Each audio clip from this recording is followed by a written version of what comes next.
क्या हाल चाल है भाई। हाँ भाई, तुम्हारा शेड्यूल बना लिया लगभग मैंने। आज उसको अपलोड करता हूँ। आज एमडी सर की क्लास थी, मैं इसलिए ले रहा हूँ क्योंकि सर ने बोला था कि सर आप ले लो, सैटरडे वाली मुझे दे दीजिएगा। ठीक है। यस। शेड्यूल लगभग बन गया। मैं बस आपसे एक चीज पूछना चाहता था कि सिर्फ टेस्ट देना आपको कि बीच में revision, lecture, worksheet proper day wise चाहिए? क्योंकि मैंने जो बनाया है वो डे वाइज नहीं है। आप कहो तो मैं डे वाइज बना देता हूँ। मतलब वीक में मैंने जो प्लान किया है वो 2 दिन टेस्ट प्लान किया है। एक तो ट्यूसडे और एक सैटरडे। मतलब 2 से ज्यादा टेस्ट नहीं दे पाओगे आप लोग बॉटनी के। ये कह रहा है सर नोटबुक नहीं लाए। पिटाई कर दो तेरी मैं। नोटबुक नहीं लाए, घर पढ़ रहा है, फर्जी बात कर रहा है। हाँ, 2 ही दिन टेस्ट रखेंगे। उससे 15 दिसंबर तक आपका पूरा रिवाइज हो जाएगा। एक वीक में 2 टेस्ट नहीं रुतबा बेटा, एक वीक में 2 टेस्ट कम से कम। हाँ, उससे क्या होगा, 9 चैप्टर है आपके, एक मंथ में आपका रिवाइज हो जाएगा। मर्ज नहीं करूंगा टेस्ट, क्योंकि टेस्ट में अलग बनाऊंगा, फिर सर को कब दूंगा, वर्कशीट सारे की दूंगा। ठीक है। यस। लगभग 15 दिसंबर तक पूरा रिवाइज हो जाएगा। मार्क्स मोटिवेशन से इंक्रीज हो रहे होते तो बेटा मैं मोटिवेशनल चैनल खोल देता। दिक्कत कहां पर क्या है मैं आपको बता देता हूं। अगर मोटिवेशन से रील देखने से मार्क्स इंप्रूव हो रहे होते तो आप सारे सिलेक्ट हो जाते। वो जो बच्चे हैं ना 5-5 साल से बैठे हुए हैं, वो सब सिलेक्ट हो जाते। कल मेरे पास एक बच्चे का मैसेज भी आया, मैंने ग्रुप पे भी डाला था। उस बच्चे ने मुझे बोला कि सर मैं ना, बेसिकली क्या हुआ है, उस बच्चे का मैसेज ये था कि सर मेरे को कॉलेज मिल गया है, मेरे एरिया में मिला है, पर मैं क्योंकि लगातार अभी पढ़ाई कर रहा हूँ, स्पॉट राउंड में मिला है, तो मैं चाह रहा हूँ कि एक बार फिर से दूं, ऐसा कुछ मतलब वो लिखना चाह रहा था। तो मैंने उसको यही बोला, मैं कहा यार एक बार देने से क्या हो जाएगा? कह रहा सर मैं खुद मतलब साबित करना है। मैं साबित किसको करना है यार तुम्हें? मैं बार बार आप लोगों को एक ही चीज बोलता हूँ, प्लीज किसी को साबित करने के लिए मत पढ़ो। आप जब तक अपने लिए नहीं पढ़ोगे, अपनी ज्यादा ज्यादा फैमिली के लिए पढ़ सकते हो, किसी और के लिए मत पढ़ो। ये फर्जी टाइप की मोटिवेशन होती है कि यार कोई ब्रेकअप हो गया मैं इसलिए पढ़ रहा हूँ। बेटा अगर ब्रेकअप हो गया, वो 4 दिन का तेरे साथ इंटरेक्शन था, जो भी था, 10 दिन का होगा, 2 साल का होगा। और जो तुम्हें तेरे माँ बाप थे जिन्होंने तुझे बड़ा किया हुआ है, उनका 18 साल का इंटरेक्शन है, तो उनके लिए तो पढ़ नहीं सकता। और उसके लिए पढ़ने जा रहा है जो मतलब 1 साल का। तो फिर इस तरह की मोटिवेशन बेटा देखने और सुनने में बढ़िया लगती है, रियलिटी में होनी नहीं चाहिए। क्योंकि ये क्या है ना, एड्रेनलीन है आपके, हॉर्मोन्स हैं जो उस तरीके की तरफ अट्रैक्ट होते हैं। बाकी तो फर्जी है सारी चीज।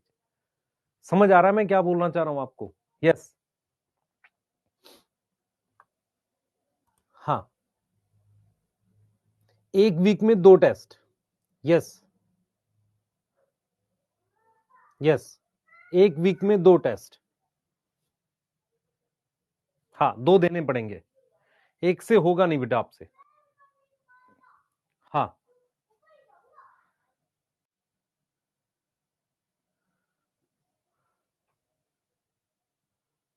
ठीक है।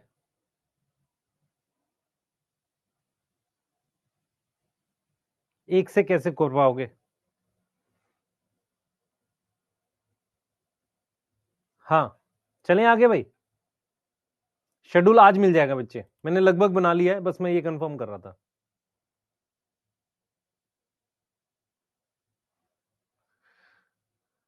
समरी लेक्चर दे देना, ठीक है। आज एमडी सर की क्लास नहीं है, एमडी सर की जगह मैं ले रहा हूं, क्योंकि सर ने रिक्वेस्ट करी थी, बोला था कि सर मैं कहीं अनअवेलेबल हूं आज, तो आप ले लेंगे। मैंने कहा ठीक है सर, मेरी जगह सैटरडे वाली क्लास ले लेंगे। तो कोई ऐसा आपको कोई खास फर्क नहीं पड़ेगा उससे। ठीक है।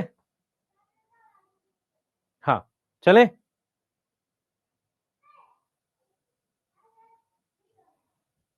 रिवीजन प्लान आ जाएगा बच्चे। यस, बिल्कुल। इन्फिनिटी वालों को मैंने बोल दिया उनको। अच्छा, 12th स्टार्ट हो गया, थोड़ी सी गाइडेंस चाहिए। गाइडेंस क्या है, 12th नहीं छूटनी चाहिए, चाहे जो भी हो जाए। आप ये शेड्यूल छोड़ दो, 12th नहीं छूटनी चाहिए। मैं गलत मोटिवेट नहीं करूंगा आपको कि नहीं सब रिवीजन करो। रिवीजन तभी करना है जब आप 12th कर पा रहे हो। ऐसी कोई रिवीजन का फायदा नहीं है कि आपकी 12th छूटती जा रही है, उसका बैकलॉग कर दो और आपकी 11th रिवाइज कर रहे हो। यस। यहां तक समझ में आ गया? हाँ। नहीं, उनका दोबारा होगा बेटा, जो 2 चैप्टर का टेस्ट हो चुका है उनका दोबारा होगा। प्रॉपर शेड्यूल आपको दिया जाएगा ताकि आप उन्हें कर सके। यस, डेली टॉपिक का टारगेट अगर आपको दें, आप कैसे करोगे मेरे को ये बस जानना है आपसे। जैसे वीकली में क्या होगा, आपको 2 दिन देने रहेंगे, आपको ये पता रहेगा कि मुझे ये 2 दिन में एक दिन वर्कशीट करनी है, लेक्चर वर्कशीट शॉर्ट नोट्स करने, अगले दिन टेस्ट देना है। तो मान लो ट्यूसडे है तो मंडे ट्यूसडे आपने रख लिया और फ्राइडे सैटरडे रख लिया। बाकी दिन आप ज्यादा सोच नहीं रहे हो रिवीजन का, अपना कर रहे हो जो भी कर रहे हो।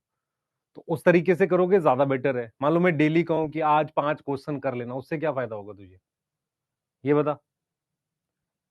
हाँ, हाँ, एमडी सर भी देते हैं बेटा। एमडी सर ऐसा थोड़ी कि डेली लिख के भेजते होंगे ये 5 क्वेश्चन कर लेना। एक प्लान दे दिया ना उन्होंने।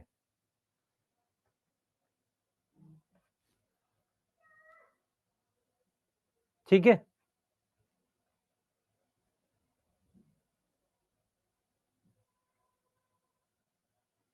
टेलीग्राम पर ही आएगा।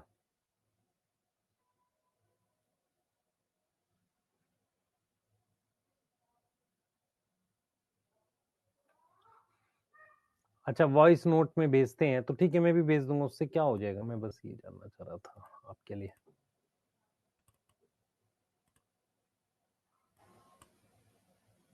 कर देंगे बेटा, डेली कर देंगे।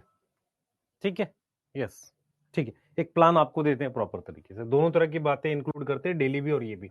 लास्ट हमने ये पढ़ा था, चले स्टार्ट करें। लास्ट ये पढ़ा था हमने, टेपिटम का रोल पढ़ा था। तो टेपिटम के रोल में मैंने आपको कुछ फीचर्स बताए थे टेपिटम के। टेपिटम क्या होती है, बाई और मल्टी न्यूक्लिएटेड होती है, डेंस साइटोप्लाज्म होता है, नरिशमेंट देता है। कुछ बुक्स में इसके रीजन लिखे हुए हैं कि टेपिटम बाई और मल्टी न्यूक्लिएटेड कैसे हो जाता है। जैसे मान लो आपके पास एक सेल है, ये टेपिटम का सेल है, तो इसमें ये 2 न्यूक्लियस कैसे आ जाते हैं, है ना। एक तरीका तो ये हो सकता है कि इसके सेल के बीच में ये दीवार थी, ये नहीं रही, इसे कहते हैं लेटरल वॉल नहीं रही। और भी कई तरीके हो सकते हैं। उसके कुछ तरीकों में एक है एंडोमाइटोसिस, एक ऐसी माइटोसिस जिसमें न्यूक्लियस एक साथ रह गया हो, ऐसा कुछ वो बोलना चाह रहा है। तो रीजन आपकी एनसीईआरटी ने नहीं दे रखे, लेकिन कुछ बुक्स में 3-4 रीजन लिखे हुए हैं। एक लिखा हुआ एंडोमाइटोसिस, एक लिखा हुआ लेटरल वॉल का टूट जाना, तीसरा लिखा हुआ है रेस्टिट्यूशन न्यूक्लियाई। तो कुछ लोग नोट्स में लिखवाते हैं, मैंने भी बहुत पहले लिखवाई ये चीजें। मान लो मैं 12th का बैच पढ़ा रहा हूँ तो मैं जरूर लिखवाऊंगा। मेरे हिसाब से आपके लिए जरूरत नहीं है कि टेपिटम बाई और मल्टी न्यूक्लिएटेड कैसे हो गया। अब पूरा फोकस करो पढ़ाई पे, चैट को प्राइवेट कर रहा हूं। न्यूमेरिकल आते कहां है भाई तेरे पास? यस बेटा, 11th के चैप्टर डीप है, नहीं होते तो कैसे होगा फिर तेरा सिलेक्शन, है ना। अगर हम 15 दिसंबर तक नहीं करेंगे 11th रिवाइज, तो फिर 12th कब रिवाइज करेंगे, है ना। तुम इतने महान तो हो नहीं कि 12th साथ के साथ रिवाइज करोगे। स्टार्ट करें। मैंने आपको लास्ट क्या पढ़ाया था, याद करिए। मैंने आपको ये पढ़ाया था कि यहां पर मेरे पास स्पोरोजिनस टिश्यू है। स्पोरोजिनस टिश्यू के सेल्स के बीच में क्या है, प्लाज्मोडेस्मेटा कनेक्शन। कोई बच्चा बताएगा कि प्लाज्मोडेस्मेटा कनेक्शन से क्या फायदा होता है सेल्स में। एक्चुअल में सेल्स क्या है, साथ में डिसीजन ले पाते हैं। क्योंकि कहीं ना कहीं अगर आप देखेंगे प्लांट में न्यूरॉन्स नहीं होते, तो सेल्स आपस में कनेक्ट कैसे होंगे। प्लाज्मोडेस्मेटा के थ्रू कॉमन डिसीजन कुछ लेना है वो ले पाएंगे। फिर ये प्लाज्मोडेस्मेटा कनेक्शन तोड़ा जाता है बिकॉज ऑफ दिस लेयर, इसका नाम कैलोज है। ये सेल वॉल के जस्ट अंदर होती है, उधर बनेगी। उसके बाद क्या होता है, जब ये सेल अलग अलग हो जाते हैं तो इनमें मियोसिस होके 4 माइक्रोस्पोर बनता है हर एक सेल से। तो ये माइक्रोस्पोर एक साथ ना रह जाए, इसके लिए कैलोज को डाइजेस्ट करना जरूरी है। कैलोज को डाइजेस्ट करने के लिए एक एंजाइम की आवश्यकता होती है, उसका नाम कैलेज है। जैसे सेलुलोज को सेलुलेज, ऐसे कैलोज को कैलेज। कैलेज एंजाइम टेपिटम बनाती है। उसके अलावा पॉलन ग्रेन के लिए एक्साइन टेपिटम बनाती है, जो एक केमिकल का बना हुआ है, स्पोरोपोलेनिन। ठीक है, और वो केमिकल किसकी फॉर्म में निकलता है, ग्रेन्यूल की फॉर्म में, उसका नाम यूबिश ग्रेन्यूल था। मतलब क्या हुआ, ये पॉलन ग्रेन है, इसकी बाहर की लेयर बनानी है हमें, जिसे हम क्या बोलते हैं, एक्साइन बोलते हैं। अब यहां से हम अंदर जा रहे हैं और हमने बोला है कि ये कैलोज की जो लेयर है इसको डाइजेस्ट कर दिया है। उसके बाद और क्या करता है टेपिटम, टेपिटम नरिशमेंट देता है डेवलपिंग पॉलन को। इसके अलावा क्या करता है, मान लो बहुत सारे पॉलन ग्रेन जो इंसेक्ट से पॉलिनेट होते हैं। इंसेक्ट से कौन से पॉलिनेट होंगे, जिनमें कलरफुल फ्लावर होगा। तो इंसेक्ट से पॉलिनेट होने वाले कलरफुल फ्लावर वाले जो भी हैं हमारे पास, कलरफुल फ्लावर वाले इंसेक्ट से पॉलिनेट होने वाले, जिनमें भी हमारे पास कलरफुल फ्लावर है, आप समझो, जिनमें भी हमारे पास कलरफुल फ्लावर है, उनमें आप समझना इस बात को, उनमें हमारे पास क्या होगा, आप समझे, क्या होगा, कलरफुल फ्लावर है ना, कलरफुल फ्लावर है जिनमें हमारे पास इस तरीके का है, ठीक है। तो आपको ये देखना पड़ेगा वहां पर पॉलिनेशन इंसेक्ट से होगी। अब इंसेक्ट के पैर में, हाथ में, विंग्स पे चिपकना चाहिए, तो चिपकने के लिए जो स्टिकी मटेरियल, चिपकने वाला मटेरियल, वो कौन रिलीज करता है, टेपेटम रिलीज करता है। तो यहां तक हमने क्या पढ़ लिया है, यंग और मैच्योर एंथर में डिफरेंस पढ़ लिया है। यंग एंथर क्या होता है बेटा, यंग एंथर में हमारे पास क्या होता है, अगर आपको याद हो, यंग एंथर में 4 लेयर्स होती हैं। मैं रिपीट कर देता हूं, यंग एंथर में 4 लेयर्स होती हैं, epidermis, endothecium, middle layer, tapetum. इनमें 2 लेयर ही होती हैं, एक होती है एपिडर्मिस, लिख लो इसको, और दूसरी हमारे पास होती है एंडोथीशियम, यस और नो, दूसरी हमारे पास एंडोथीशियम होती है। मिडल लेयर और टेपेटम टूट जाती है। उसके अलावा यहां पर होते हैं स्पोरोजिनस टिश्यू, और यहां पर होते हैं मेरे पास पॉलन ग्रेन। यहां तक कोई दिक्कत है, नहीं होनी चाहिए। उसके अलावा मेरे पास यहां पर बनता है माइक्रोस्पोरेंजियम, और यहां पर मेरे पास होता है ये पॉलन सैक। ये डिफरेंस है यंग और मैच्योर एंथर में। क्या यहां तक ठीक है? तो अब हम यहां से आगे चल सकते हैं, आपको सारी चीजें समझ में आएंगी। यहां से आगे चल सकते हैं, सारी चीजें समझ में आएंगी। ठीक है, हाउ पॉलन डेवलप पे बात कर लेते हैं। ठीक है, यस।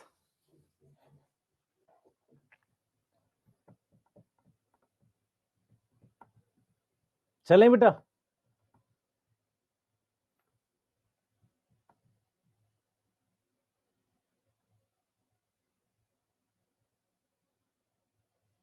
विदादू ने A1 भी हटा दिए, क्या क्या चीज है बेटा A1? साहिल, आज का टॉपिक क्या है? आज का टॉपिक है, हम लोग क्या पढ़ेंगे आज का टॉपिक में लिख देता हूं, आज का टॉपिक में लिख देता हूं, टुडेज गोल में हम लोग क्या पढ़ेंगे, हम लोग पढ़ेंगे माइक्रोस्पोरोजेनेसिस और पिस्टिल के बारे में। हम लोग पढ़ेंगे माइक्रोस्पोरोजेनेसिस आज के टॉपिक में, माइक्रोस्पोरोजेनेसिस, और किसके बारे में पढ़ेंगे, पिस्टिल के बारे में। हम लोग स्ट्रक्चर ऑफ पिस्टिल वगैरह ये सारी चीजें पढ़ेंगे। अगर आप रेडी हैं तो हम लोग आगे पढ़ सकते हैं, चालू करें बेटा। तो सबसे पहला जो टॉपिक है, आज हम लोग क्या पढ़ रहे हैं, आज जो हम लोग पढ़ रहे हैं टॉपिक, उसको जरा देखा जाए, उस पर चला जाए। सबसे पहला टॉपिक हम लोग पढ़ रहे हैं कि पॉलन ग्रेन कैसे डेवलप करता है, हाउ पॉलन ग्रेन डेवलप। तो उसके हमारे पास 2 स्टेप होते हैं, 2 स्टेप होते हैं। सबसे पहला स्टेप होता है जिसे हम कहते हैं माइक्रोस्पोरोजेनेसिस। अब ये कहां होती है, ये आपको पता होना चाहिए। माइक्रोस्पोरोजेनेसिस कहां होती है? आपने एंथर पढ़ा है, इस तरीके से एंथर पढ़ा है, यस सर पढ़ा है। अब आपको पता होना चाहिए कि एंथर के अंदर ये हमारे पास माइक्रोस्पोरेंजियम है। यहां पर खास तरह के सेल्स हैं जिनको हमने नाम दिया है पॉलन मदर सेल, यस और नो, क्या नाम दिया, पॉलन मदर सेल। तो सबसे पहली चीज आपको समझनी है कि inside inside microsporangium, inside microsporangium हमारे पास क्या प्रेजेंट है बेटा, डिप्लॉइड। डिप्लॉइड क्या है, डिप्लॉइड स्पोरोजिनस टिश्यू है। डिप्लॉइड क्या है, स्पोरोजिनस टिश्यू है जो डिप्लॉइड है। क्या इस बात में कोई दिक्कत है किसी को? हमारे पास डिप्लॉइड स्पोरोजिनस टिश्यू है। अब सुने ध्यान से, हम यहां पर लिख रहे हैं each cell of sporogenous tissue, sporogenous tissue is potential pollen mother cell. ये क्या है बेटा, ये पॉलन मदर सेल है। क्या है ये, पॉलन मदर सेल है। मतलब हर एक सेल की मियोसिस हो सकती है। क्या हो सकती है, मियोसिस हो सकती है। हम पहला टॉपिक पढ़ रहे हैं जिसका नाम माइक्रोस्पोरोजेनेसिस है। माइक्रो का मतलब छोटा, स्पोरो का मतलब स्पोर बनना, जेनेसिस बनना। कहां हो रही है, माइक्रोस्पोरेंजियम के अंदर हो रही है। कैसे हो रही है कि जो स्पोरोजिनस टिश्यू का सेल है उसको हम क्या बोल सकते हैं, उसको हम क्या बोल सकते हैं, आपको समझ में आ रहा है? उसको पॉलन मदर सेल कह सकते हैं, जिसको हम लिख रहे हैं पीएमसी। शॉर्ट में हम क्या लिखेंगे बेटा, इसको पीएमसी लिखेंगे, पॉलन मदर सेल। यस और नो? तो हम यहां पर क्या लिख रहे हैं, ये सेल है मेरे पास, ये सेल्स है, इन सेल्स को हम क्या लिख रहे हैं, स्पोरोजिनस टिश्यू। क्या लिखा हमने, स्पोरोजिनस टिश्यू। यस और नो? अब हर सेल, ईच सेल, हर एक सेल, ईच सेल क्या है, हर एक सेल जो है वो डिप्लॉयड है या हाँ सर डिप्लॉयड है, हर सेल डिप्लॉयड है। इस पॉलन मदर सेल और MMC. What is MMC? PMC क्या है, pollen mother cell. Pollen mother cell क्या होगा, डिप्लॉयड होगा। एमएमसी क्या है, माइक्रोस्पोर मदर सेल। क्या होगा, माइक्रोस्पोर मदर सेल होगा। क्या नाम है इसका, माइक्रोस्पोर। ध्यान देंगे, क्या नाम है, माइक्रोस्पोर मदर सेल है। मैं रिपीट करूंगा, फिर से सुनेंगे। Sir what is difference between sporogenous tissue और पॉलन मदर सेल? कोई डिफरेंस नहीं है। अभी इसके अंदर ये है तो स्पोरोजिनस टिश्यू कह रहे हैं, उसका हर एक cell potential pollen mother cell है, उसी को माइक्रोस्पोर मदर सेल कह रहे हैं। तो जो पीएमसी है उसकी हमारे पास क्या होती है, मियोसिस होती है। मियोसिस होकर मेरे पास ये 4 सेल बन गए, चारों हैप्लॉइड है, 4 हैप्लॉइड सेल बन गए। हैप्लॉइड सेल जिनको आप कहोगे 4 माइक्रोस्पोर, या इसको एक और नाम दे सकते हो, माइक्रोस्पोर टेट्राड। टेट्राड क्यों कि 4 एक साथ हैं ये अभी। माइक्रोस्पोर टेट्राड, इनकी शेप हो सकती है टेट्राहेड्रल हो। तो आपको ये समझना है, हम जो टॉपिक पढ़ रहे हैं बेटा, बहुत ध्यान से सुने, हम जो टॉपिक पढ़ रहे हैं उसका नाम है माइक्रो। अगर आप सारी चीज छोड़ दो, आपके घर के बाहर जो ट्री है, प्लांट है, वो क्या है, स्पोरोफाइट है। उनमें कहीं ना कहीं स्पोर बनना चाहिए। क्या स्पोर एक तरह के बनते हैं? नहीं सर, स्पोर 2 तरह के बनते हैं। एक छोटा स्पोर बनता है, एक बड़ा स्पोर बनता है। छोटा स्पोर को क्या बोलेंगे, माइक्रोस्पोर। बड़े स्पोर को क्या बोलेंगे, मेगा स्पोर। अब छोटा स्पोर कैसे बनेगा, मियोसिस से। अब ये मियोसिस कहां होगी, एंथर के अंदर यहां होगी, एंथर के अंदर यहां होगी। आपको समझ में आ रहा है, ये मियोसिस कहां होगी, एंथर के अंदर यहां होगी। एंथर के अंदर कौन सी जगह है, माइक्रोस्पोरेंजियम है। एंथर के अंदर कौन सी जगह है, माइक्रोस्पोरेंजियम है। तो माइक्रोस्पोरेंजियम जो है हमारे पास, माइक्रोस्पोरेंजियम जो है उसके अंदर हमारे पास स्पोरोजिनस टिश्यू है।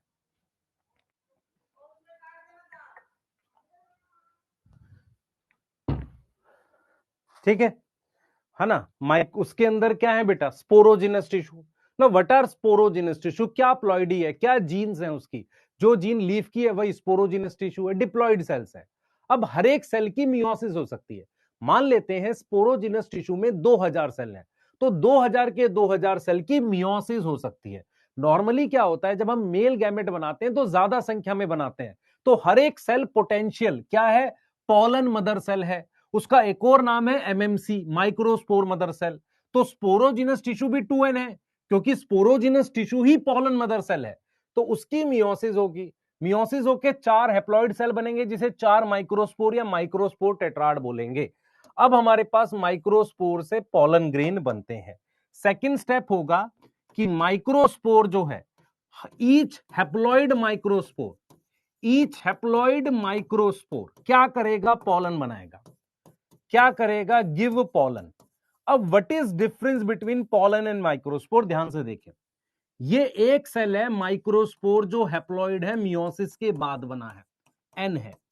तो पॉलन ग्रेन भी क्या है, एन है। ये मान लेते हैं पॉलन है, तो पॉलन ग्रेन भी एन है, हैप्लॉइड है। और इसमें कितने सेल हैं, एक। तो इसका मतलब ये हुआ बेटा, माइक्रोस्पोर भी हैप्लॉइड है। हां सर, पॉलन ग्रेन भी क्या है, हैप्लॉइड है। माइक्रोस्पोर में कितने सेल हैं सर, सिंगल सेल है, एक सेल है।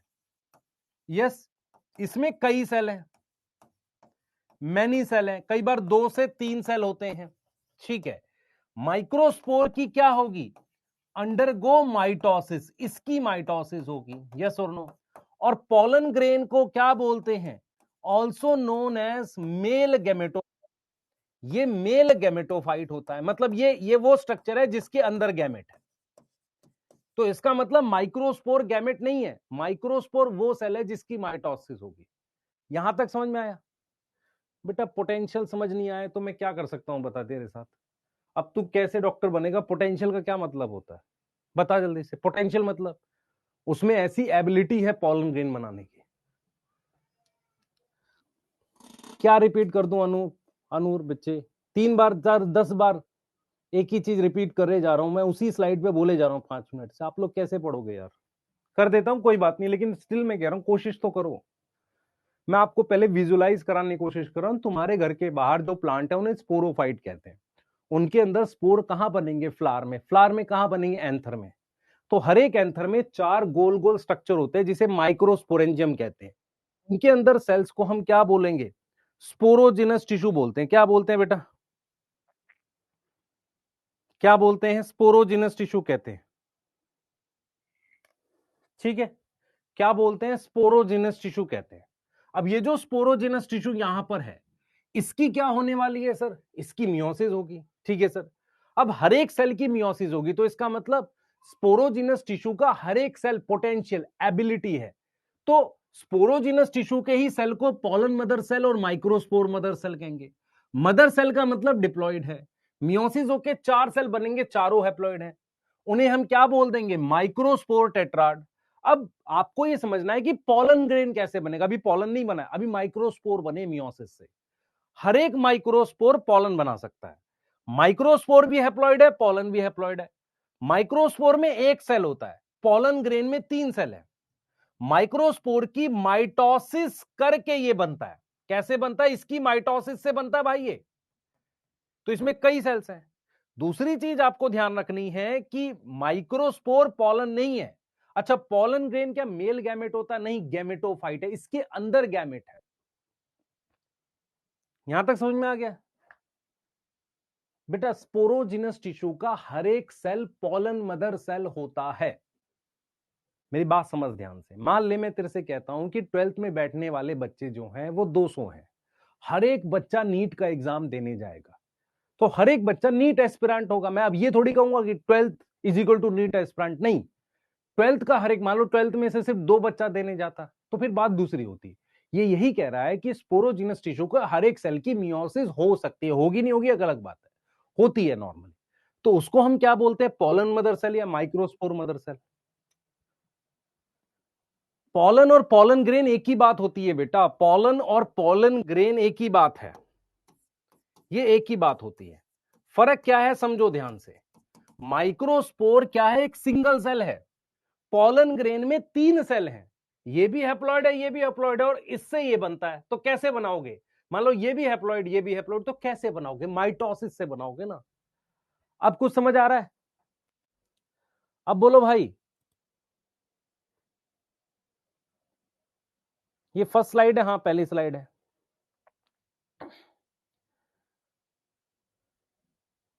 बेटा फोटोसिंथेसिस के टेस्ट में तेरे 30 ठीक हुए। 30 ठीक होने का मतलब तुझे कॉन्सेप्ट 70-80% आता है। अब दोबारा टेस्ट होगा तो उसको और अच्छे से दियो। यहां तक समझ में आ रही है? अब तू बहुत सारी चीजें सोचेगा तो छोड़ दे। जो तेरे को 2 दिन बता दिए उस दो दिन करके पढ़ाई करियो, बस हो जाएगा। रिवाइज करना है जैसे समझाया। प्लानर दे दूंगा आप उसको, है ना?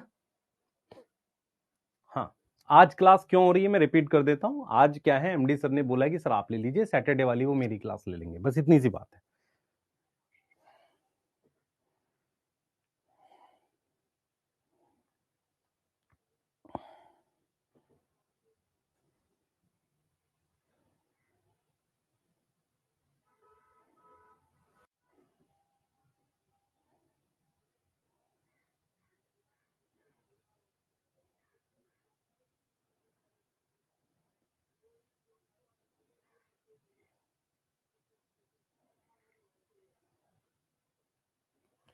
चले, लास्ट पॉइंट रिपीट कर दीजिए। मैं आपसे ये सवाल पूछ रहा हूं कि क्या आपको ये एंथर समझ में आ रहा है? हाँ सर आ रहा है।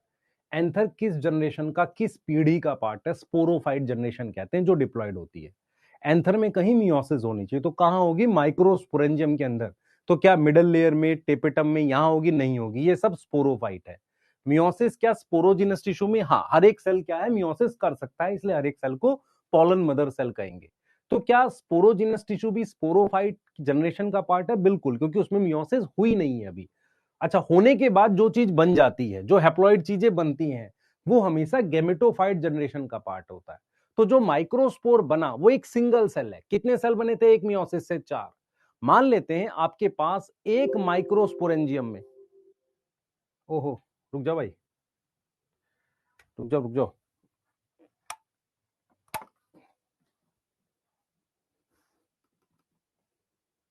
एक सेकेंड रुक जाना बेटा।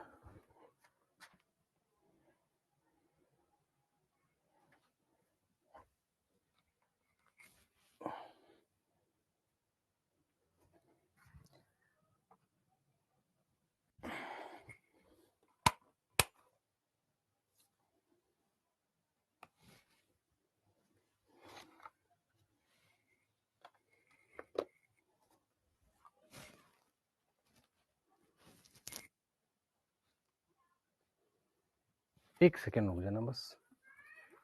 चल में क्या है यार, वो एक सॉफ्ट,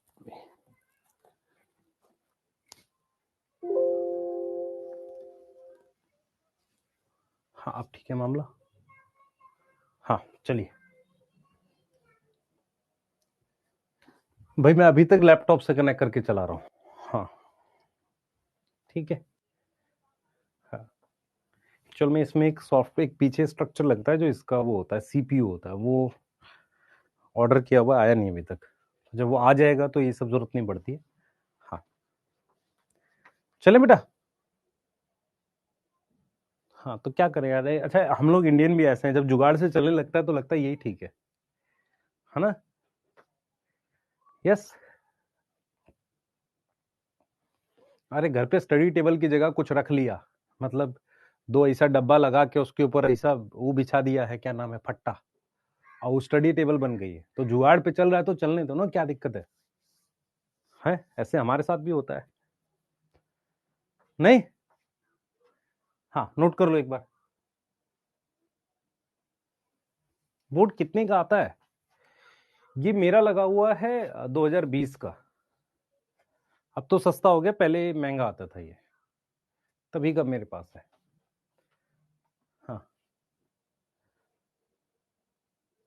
8 लाख का नहीं आता बेटा, बोर्ड जो आता है ये 1.5 लाख के आसपास का आता है बोर्ड, और इसके साथ कंप्यूटर वगैरह ये 3-3.5 लाख में स्टूडियो बन जाता है ये, 3.5 मैक्सिमम मान लो, कैमरा वैमरा लग के।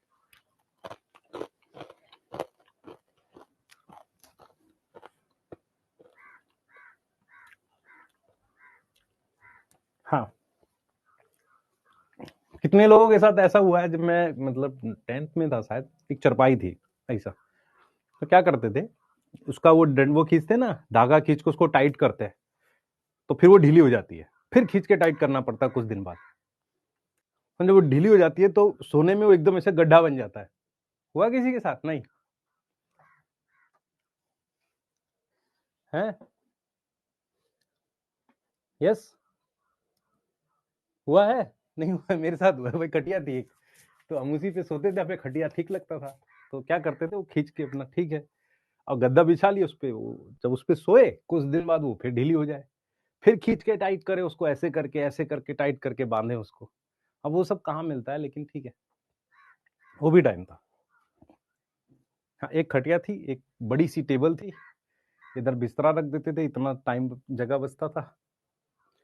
ठीक है, उसमें ड्रॉर तो खराब ही था। हाँ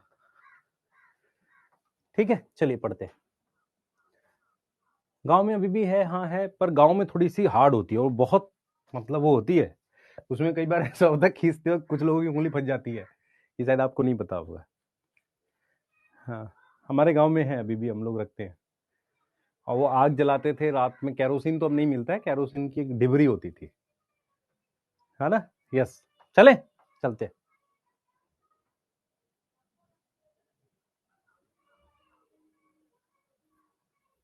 चल कोई नहीं बेटा, देख क्या है ना, हम मान ले बदल भी जाएंगे तो रहेंगे वैसे ही इंसान हम लोग, नॉर्मल, है ना? हाँ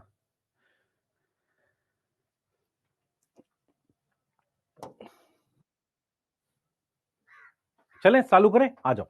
अब जरा पॉलन गेन बना के दिखाता हूं आपको, ठीक है? हम लोग क्या करने वाले हैं, माइक्रोस्पोर से पॉलन गेन बनाने वाले हैं। हम लोग क्या करने वाले हैं, माइक्रोस्पोर से पॉलन गेन बनाने वाले हैं। कोई दिक्कत है किसी को? यदि किसी को दिक्कत है तो ध्यान से सुनेंगे, बस सुनते रहो, आपको समझ में आता जाएगा।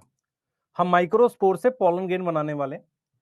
हमने क्या किया है, ये इस तरीके से एक माइक्रोस्पोरेंजियम बनाया था, ठीक है। ये एंथर है, ये क्या है हमारे पास, एंथर है, ठीक है सर, कोई दिक्कत नहीं। अब इस एंथर में हमारे पास क्या हुआ है, ये माइक्रोस्पोरेंजियम था, ये क्या था, माइक्रोस्पोरेंजियम था। इतनी बात में आपको कोई दिक्कत नहीं होनी चाहिए। और यहां पर मेरे पास था पॉलन मदर सेल, इसके अंदर मेरे पास था पॉलन मदर सेल जो कि डिप्लॉयड था। अब इसमें मेरे पास मियोसिस हो गई है, इसमें मेरे पास क्या हो गई, मियोसिस हो गई है। मियोसिस से मेरे पास ये बन गए हैं 4 माइक्रोस्पोर। ये क्या बन गए हैं, 4 माइक्रोस्पोर। हैप्लॉइड है कि डिप्लॉयड है, जल्दी बताओ बेटा। जो मेरे पास हैप्लॉइड है, मेरे पास क्या है, वो हैप्लॉइड है। अब ये जो 4 माइक्रोस्पोर बने हैं, आप समझेंगे ध्यान से, ये जो 4 माइक्रोस्पोर हमारे पास बन गए हैं, ये मेरे पास हैप्लॉइड है। इनका एक और नाम होता है स्पोर टेट्राड। क्या नाम होता है, स्पोर टेट्राड नाम होता है। क्या नाम होता है, स्पोर टेट्राड। स्पोर टेट्राड मतलब हैप्लॉइड माइक्रोस्पोर। अब हम क्या करेंगे, ये हैप्लॉइड माइक्रोस्पोर हमने ले लिया, ये हमने क्या ले लिया, हैप्लॉइड माइक्रोस्पोर ले लिया। ये माइक्रोस्पोर है, आपको पता होना चाहिए माइक्रोस्पोर से पॉलन कैसे बनेगा, पूरा प्रोसेस समझते हैं। माइक्रोस्पोर हैप्लॉइड है। सबसे पहले क्या होता है बेटा, इसमें क्या है, छोटे छोटे वैक्यूल बनने चालू हो जाते हैं। इस तरीके से छोटे छोटे हमारे पास ऐसे वैक्यूल बनने चालू हो जाते हैं, ऐसे वैक्यूल बन रहे हैं ये, है ना। और उसके बाद मेरे पास एक बड़ा वैक्यूल बन जाता है, ऐसे ऐसा एक बड़ा वैक्यूल बन गया, जिसकी वजह से न्यूक्लियस यहां शिफ्ट हो जाता है, न्यूक्लियस साइड में आ गया। अब हम इसकी माइटोसिस करेंगे। मैं आपसे ये जानना चाहता हूं, ये सेल हैप्लॉइड है, यस ये भी हैप्लॉइड है। अब क्या होगा, न्यूक्लियस एक साइड में शिफ्ट कर गया, है ना। न्यूक्लियस क्या हो गया, ये वैक्यूल है बच्चे, ये क्या है, वैक्यूल है। और एक बड़ा वैक्यूल बन गया, ये वैक्यूल थे छोटे, उनसे एक बड़ा वैक्यूल बन गया, ये भी वैक्यूल ही है, ऐसा नहीं है। वैक्यूल आपको पता है ना। अच्छा, अब क्या हो गया, न्यूक्लियस साइड में शिफ्ट कर गया, ये न्यूक्लियस है। अब क्या होगा, मेरी बात सुनेंगे, अब हमारे पास माइटोसिस होगी। पर माइटोसिस होते वक्त जो स्पिंडल फाइबर बनेंगे वो ऐसे बीच में ना बन के साइड में बनेंगे। साइड में क्यों बनेंगे स्पिंडल फाइबर, ऐसे स्पिंडल फाइबर ऐसे साइड में बनेंगे, बीच में नहीं बनेंगे। Clear, just because of this vacuole. इस स्पिंडल फाइबर को हम क्या बोलेंगे, एसिमेट्रिक स्पिंडल। इसको हम क्या बोल रहे हैं, एसिमेट्रिक स्पिंडल। इसकी वजह से जो सेल डिवाइड होगा, सेल डिवाइड होगा कैसे, अनइक्वल। कैसे डिवाइड होगा, अनइक्वल डिवाइड होगा। तो जो मेरे पास माइटोसिस से सेल बने वो छोटा और बड़े साइज के बनेंगे, ऐसे एक छोटा सेल बनेगा ऐसे, और एक बड़ा सेल बनेगा। मतलब 2 सेल बनेंगे, एक बड़ा सेल एक छोटा सेल। इधर देखो बेटा, एक छोटा सेल यहां, एक न्यूक्लियस इसके पास और एक इसके पास। इस वैक्यूल है, हाँ है 100% अभी। इस बड़े सेल को हम कहते हैं वेजिटेटिव सेल। बड़े सेल को हम क्या बोलते हैं, वेजिटेटिव सेल। कौन बच्चा बताएगा, वेजिटेटिव सेल और जनरेटिव सेल क्या जेनेटिकली सेम होंगे, यस और नो, ये बता दो बस, यस ये और नो ये बता दो। तो हमने क्या किया है, ये माइक्रोस्पोर ले लिया, यहां से उठा लिया। हर माइक्रोस्पोर में क्या होगा, पहले वैक्यूल आएगा, फिर माइटोसिस होगी और स्पिंडल फाइबर एसिमेट्रिक बनेंगे। तो जो सेल डिवाइड होगा अनइक्वल, क्योंकि माइटोसिस हुई है। मेरे पास जो 2 सेल स्टेज बनी है, जिसमें 2 सेल बने हैं, वो 2 सेल में एक वेजिटेटिव सेल है जो बड़ा है और एक जनरेटिव सेल जो छोटा है। यहां तक समझ में आ रहा है, क्या ये जेनेटिकली सेम होंगे, 100% माइटोसिस से बने। तो इनमें डिफरेंस किस चीज का है, इनमें क्या मैं आपसे जानना चाह रहा हूं, क्रोमोसोम की इक्वल डिवीजन हुई है, यस। साइटोप्लाज्म अनइक्वल डिवाइड हुआ है, साइटोकाइनेसिस ऐसे हुई है जिसने साइटोप्लाज्म को अनइक्वल डिवाइड किया है। It is just because of asymmetric spindle. तो यहां पर एक असर्शन रीजन का क्वेश्चन बन सकता है कि मेरे पास माइक्रोस्पोर की डिवीजन अनइक्वल होती है, रीजन में लिख सकते asymmetric spindle divide cytoplasm unequally, ऐसा बन सकता है। यस और नो? यस। अभी ये 2 सेल स्टेज है। अब क्या होगा बेटा, मेरी बात सुनेंगे? अब क्या होगा? अब क्या होगा, ये जो बड़ा सेल है इसका न्यूक्लियस जो है वो थोड़ा सा इररेगुलर शेप का हो जाता है। ये कौन सा सेल है बेटा? ये कौन सा सेल है?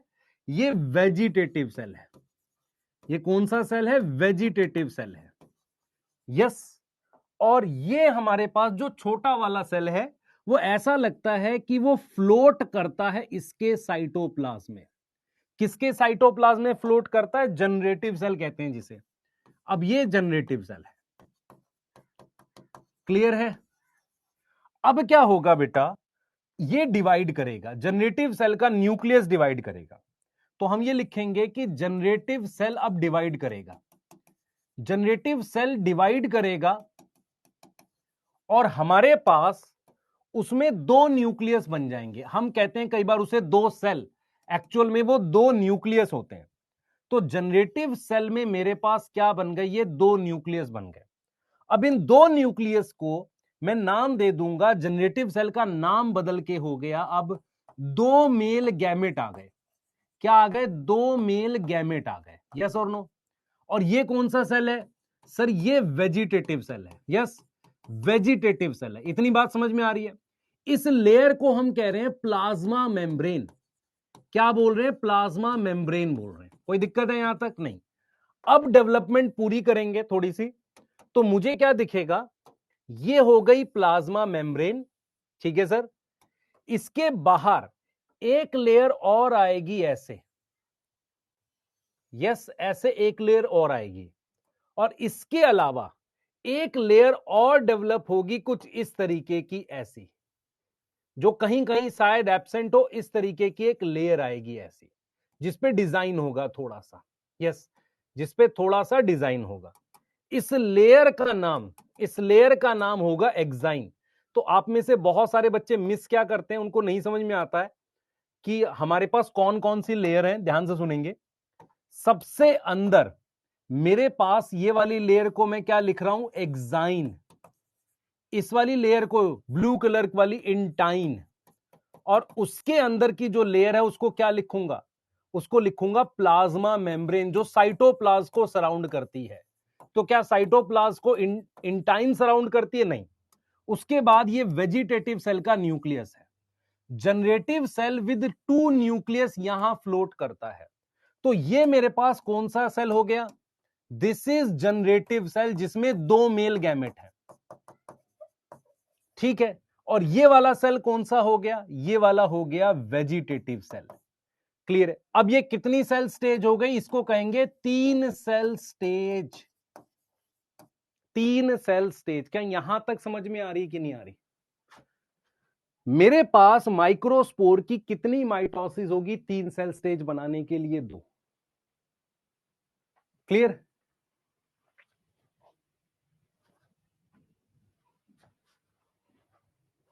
ठीक है, जल्दी बना लो। वेजिटेटिव सेल 2 होते हैं, नहीं 1 होता है बेटा। एक वेजिटेटिव सेल, एक जनरेटिव सेल, ये 2 सेल स्टेज है। 3 सेल स्टेज में जनरेटिव सेल का न्यूक्लियस डिवाइड करके 2 मेल गैमेट बना लिया। बाहर वाली लेयर एक्साइन, फिर एंटाइन, फिर प्लाज्मा मेम्ब्रेन और जनरेटिव सेल। क्लियर है? जल्दी बताओ। एक्साइन वाला रिपीट कर देता हूं बेटा। वेजिटेटिव सेल की सबसे बाहर एक लेयर होती है एक्साइन, इसको टेपेटम बनाता है। इंटाइन वेजिटेटिव सेल खुद बनाता है। उसके अलावा प्लाज्मा मेम्ब्रेन। जनरेटिव सेल के बाहर भी ये वाली लेयर कौन सी है? प्लाज्मा मेम्ब्रेन है। प्लाज्मा मेम्ब्रेन वेजिटेटिव सेल के बाहर भी है। और इसको हम कह रहे हैं 3 सेल स्टेज। कितनी माइटोसिस हुई है आप समझो? एक माइक्रोस्पोर में अगर मुझे 2 सेल स्टेज बनानी है तो कितनी माइटोसिस हुई है? 1 माइटोसिस। यस और नो? और अगर एक माइक्रोस्पोर से मुझे 3 सेल स्टेज बनानी है, आपको समझ में आ रहा है? 3 सेल स्टेज बनानी है तो कितनी माइटोसिस हुई है? 2। जब तक 2 माइटोसिस नहीं होगी तब तक 3 सेल स्टेज नहीं बनेगी, 2 मेल गैमेट नहीं बनेगा। क्या यहां तक क्लियर है कि नहीं? बेटा अनइक्वल डिवीजन कराने के लिए ही लार्ज वैक्यूल आया था। लार्ज वैक्यूल की वजह से, मुझे एक चीज बता दो जरा, खुद से बता जरा, कमरे में जगह नहीं है, तू साइड में बिछा के सोया है क्योंकि वहां चेयर पड़ी है, तो चेयर की वजह से तू साइड में बिछा के सोया है ना। तो ये जो एसिमेट्रिक स्पिंडल है ये बना क्यों है? इसकी वजह से। यस, इंटाइन क्यों बना? कौन बनाता है बेटा? इंटाइन किसकी आउटर लेयर है? वेजिटेटिव सेल की, तो वही बनाएगा। प्लाज्मा मेम्ब्रेन के बाहर होती है, प्लाज्मा मेम्ब्रेन के बाहर इंटाइन होती है। एक्साइन किसने बनाई है? टेपेटम ने, टेपेटम ने बना के दी है। टेपेटम ने केमिकल रिलीज किया था, वो सबके ऊपर डाला था ऐसे। एक्चुअल में क्या था, पैकेट भर भर के मारे थे, जैसे ऐसे समझो एक गोल जगह है, बाहर की लेयर टेपेटम है, उसने पैकेट बना के फेंके वहां पर अंदर, और वो जाकर बाहर लग गए उस पे माई वेजिटेटिव सेल पे बाहर, तो उसने एक्साइन बना लिया। यस, तो वो पैकेट्स क्या थे? यूबिस ग्रेन्यूल। क्या थे वो? यूबिस ग्रेन्यूल। किसने फेंके? टेपेटम ने। तीसरा सेल कौन सा है भाई? पहला सेल वेजिटेटिव सेल, दूसरा सेल जनरेटिव सेल। यहां पे जब 3 सेल स्टेज की बात कर रहे हैं तो जनरेटिव सेल जो है उसमें 2 मेल गैमेट है। क्या है? 2 मेल गैमेट। तो यदि आपसे कोई कहे, यदि आपसे कोई कहे कि 3 सेल स्टेज में क्या होगा? वेजिटेटिव सेल और 2 मेल गैमेट। 2 सेल स्टेज में क्या होगा? वेजिटेटिव सेल और जनरेटिव सेल। यस, यस बेटा, इंटाइन में सेलुलोज होता है, इसीलिए intine is like cell wall. Pectin और सेलुलोज की बनी होती है, लाइक सेल वॉल।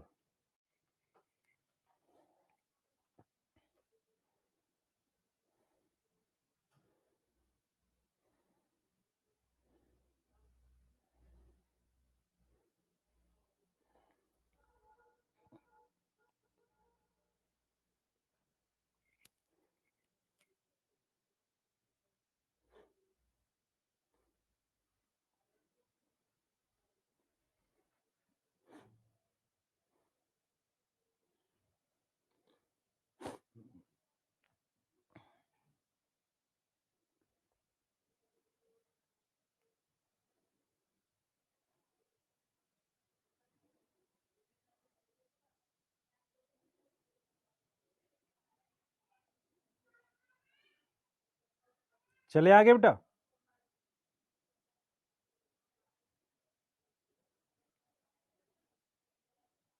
इतना नोट कर लो, आगे चल रहे हैं।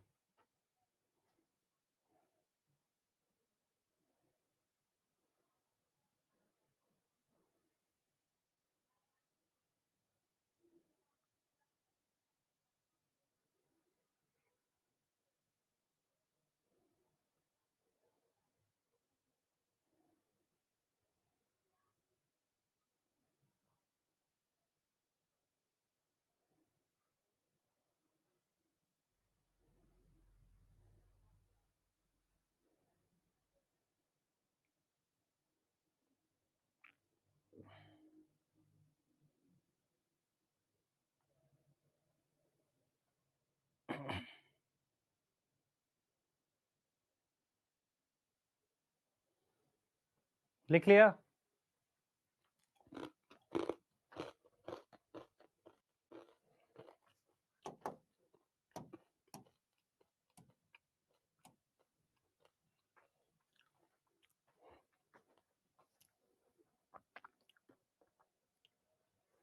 बेटा इरेगुलर शेप है, वो फीचर है, याद करना आपने। तो हमें क्या करना है?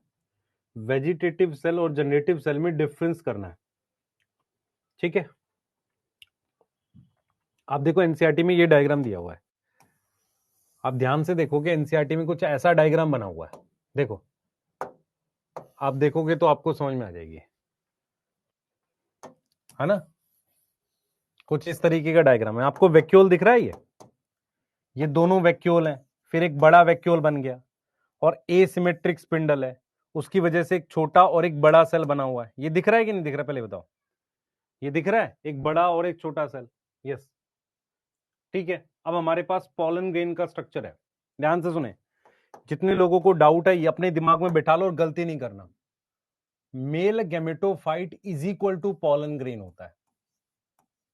मैं क्लियरली लिख रहा हूं, मेल गैमेटोफाइट इज क्या है? Pollen grain is male gametophyte. Pollen या पॉलन ग्रेन को ही मेल गैमेटोफाइट कहते हैं। उसके अंदर मेल गैमेट होता है, इज मेल गैमेटोफाइट। उसके अंदर क्या होता है बेटा? गैमेट होता है। उसके अंदर हमारे पास क्या प्रेजेंट होता है? इनसाइड विच हमारे पास क्या प्रेजेंट है? गैमेट्स प्रेजेंट है। इनसाइड विच हमारे पास क्या प्रेजेंट है? गैमेट प्रेजेंट है। क्या मेरी बात समझ में आ रही है? क्या मेरी बात समझ में आ रही है? यस, क्या मेरी बात समझ में आ रही है? तो सबसे पहले वेजिटेटिव सेल के बारे में समझते हैं। देखो क्या क्या चीजें हैं हमारे पास, क्या क्या चीजें हैं। बाहर ये वाली जो लेयर है इसको कह रहे हैं एक्साइन, सबसे बाहर। इस वाली लेयर को कह रहे हैं इंटाइन। उसके अंदर मेरे पास क्या प्रेजेंट है? प्लाज्मा मेम्ब्रेन है। और जहां पर एक्साइन नहीं है, जैसे मान लो जहां पर एक्साइन है ही नहीं, ये जगह, यहां पर एक्साइन एब्सेंट है, इंटाइन है, इस जगह को कह रहे हैं जर्म पोर। जर्म का मतलब होता है कि कुछ डेवलप हो रहा हो, जर्मिनेशन। पोर मतलब यहां से पॉलन ट्यूब निकलती है। तो ये स्ट्रक्चर है किसका? पॉलन ग्रेन का। सबसे पहले आपको यह समझना पड़ेगा कि इसमें हमारे पास वेजिटेटिव सेल है। वेजिटेटिव सेल कैसा होता है? लार्ज साइज का है। दिख रहा है सबको? लार्ज साइज दिख रहा है? Yes sir.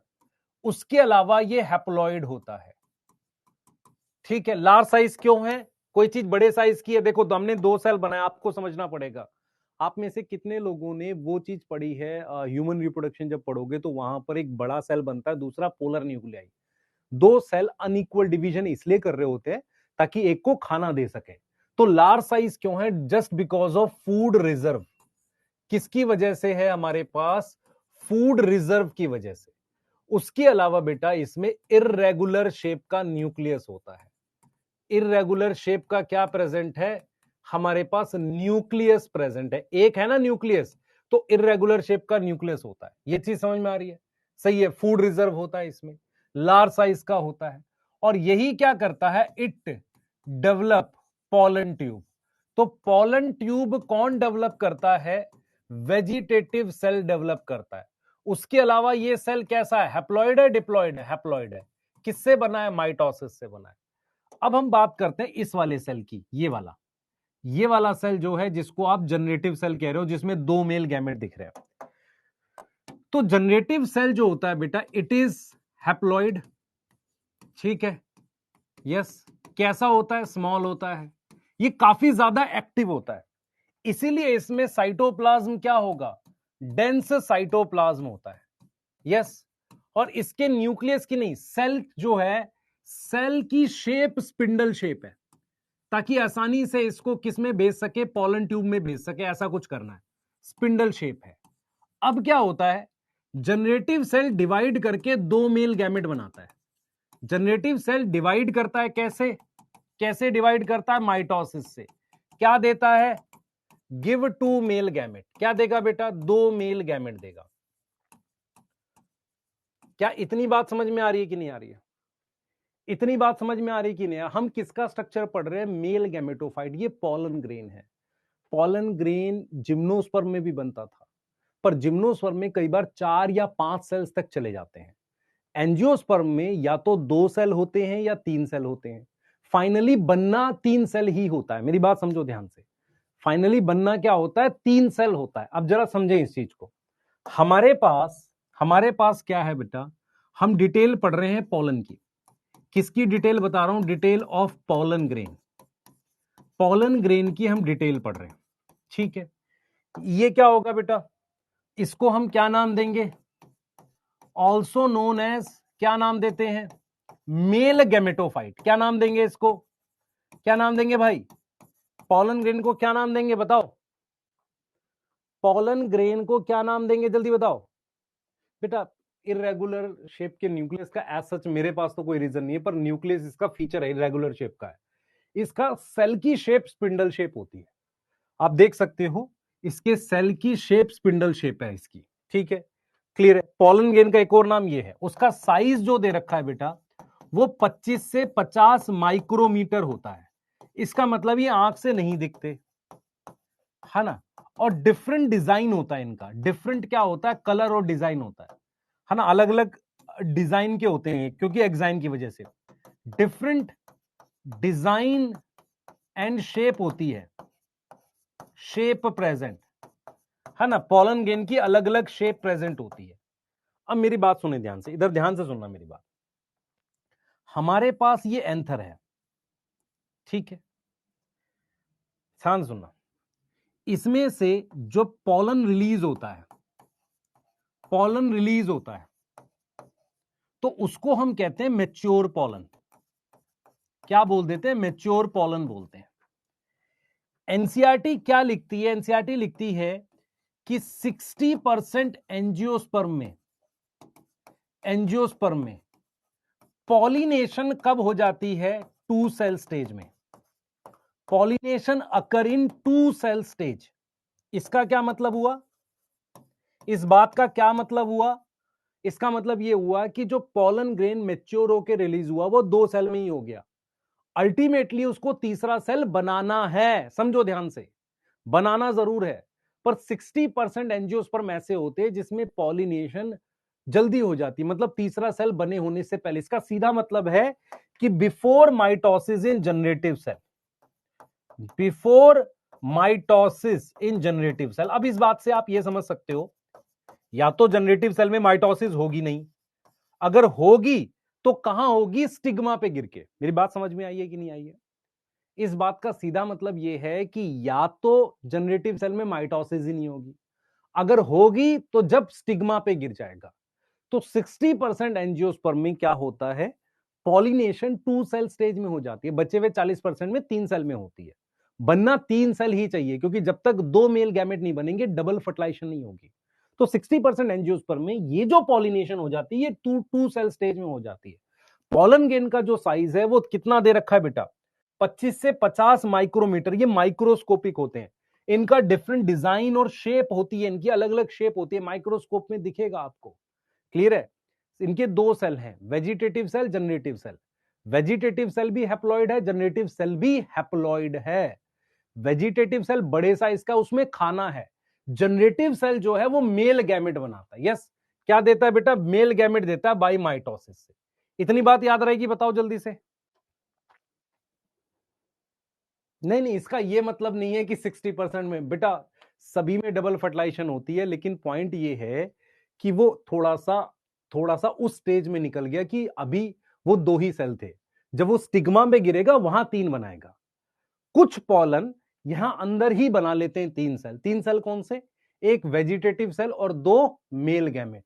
यहां पर 2 सेल स्टेज का क्या मतलब है बताओ, एक वेजिटेटिव सेल एंड एक क्या, एक जनरेटिव सेल। इतनी बात समझ में आ गई? जर्म लेयर नहीं है, जर्म पोर है। अब सुने ध्यान से, जर्म पोर क्या होता है, यहां से पॉलन ट्यूब डेवलप करती है। एक्चुअल में क्या है बेटा, पॉलन ट्यूब कैसे बनती है, ये जो इंटाइन है ना, ये लाइक सेल वॉल वैसी है, पैक्टिन और सेलुलोज की होती है, पानी एब्जॉर्ब करके फूल जाती है। तो एक्साइन जो है बहुत हार्ड लेयर होती है। तो क्या होता है, पॉलन ट्यूब किससे निकलती है, पॉलन ट्यूब किससे बाहर आती है, कम आउट कहां से, फ्रॉम जर्म पोर। तो ये जो जर्म पोर है ना, ये वाला देखो, यहां भी है, यहां भी है, यहां भी, एक से ज्यादा जर्म पोर होते हैं। पर पॉलन ट्यूब जो है वो तीनों से भी निकल सकती है, पर किसी एक में मेल गैमेट होता है। जैसे मैं आपको ये समझाने की कोशिश कर रहा हूं कि हमारे पास, मान लेते हैं, आप समझो इस चीज को, मान लेते हैं हमारे पास, सिंपल सिंपल समझाऊंगा, ये प्लाज्मा मेम्ब्रेन है और ये इररेगुलर शेप का क्या है, वेजिटेटिव सेल है। मान लेते हैं इसमें माइटोसिस हो गई है। अब ये इंटाइन है, ये अपने पास क्या है, इंटाइन है, मान लेते हैं ये इंटाइन है। और इसके बाहर ये जो है ये एक्साइन है, जिसपे डिजाइन बना हुआ है। ऐसे ये एक्साइन है, अलग अलग कलर की होती है ऐसे, ये एक्साइन है, ठीक है। ये हमारे पास क्या है, एक्साइन है ऐसे। और ये हमारे पास क्या थी, इंटाइन है। प्लाज्मा मेम्ब्रेन के बाहर ये लेयर क्या थी हमारे पास, इंटाइन है। मैं सिर्फ आपको ये समझा रहा हूं कि जैसे हमारे पास ये इंटाइन है, मान लेते हैं यहाँ पे ये इंटाइन है, एक्साइन है, सॉरी ये एक्साइन है, ये एक्साइन है, ठीक है।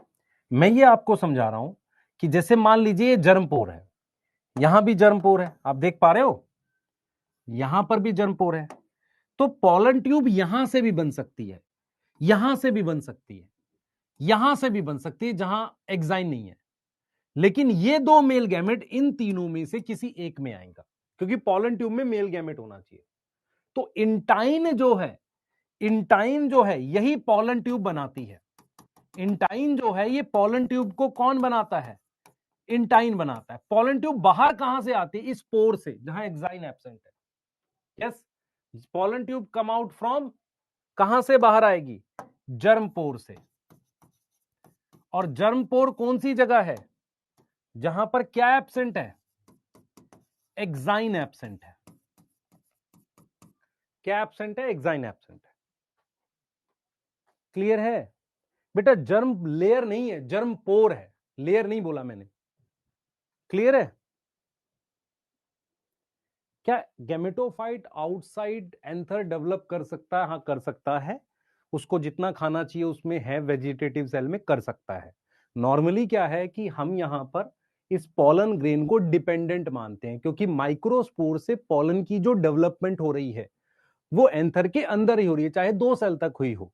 आप में से एक बच्चे ने सवाल पूछा, उस सवाल को आंसर कर रहा हूं। बच्चे ने सवाल पूछा है क्या ये, हाँ मतलब डेवलपमेंट क्या यहां से निकल के भी हो सकती है। एक्चुअल में क्या है, कुछ कोचिंग के कुछ ऐसे क्वेश्चंस थे, आप में से कितने लोगों को इन विवो और इन विट्रो का मतलब पता है? इन विवो का मतलब होता है नेचुरल कंडीशन, इन विट्रो मतलब बाहर।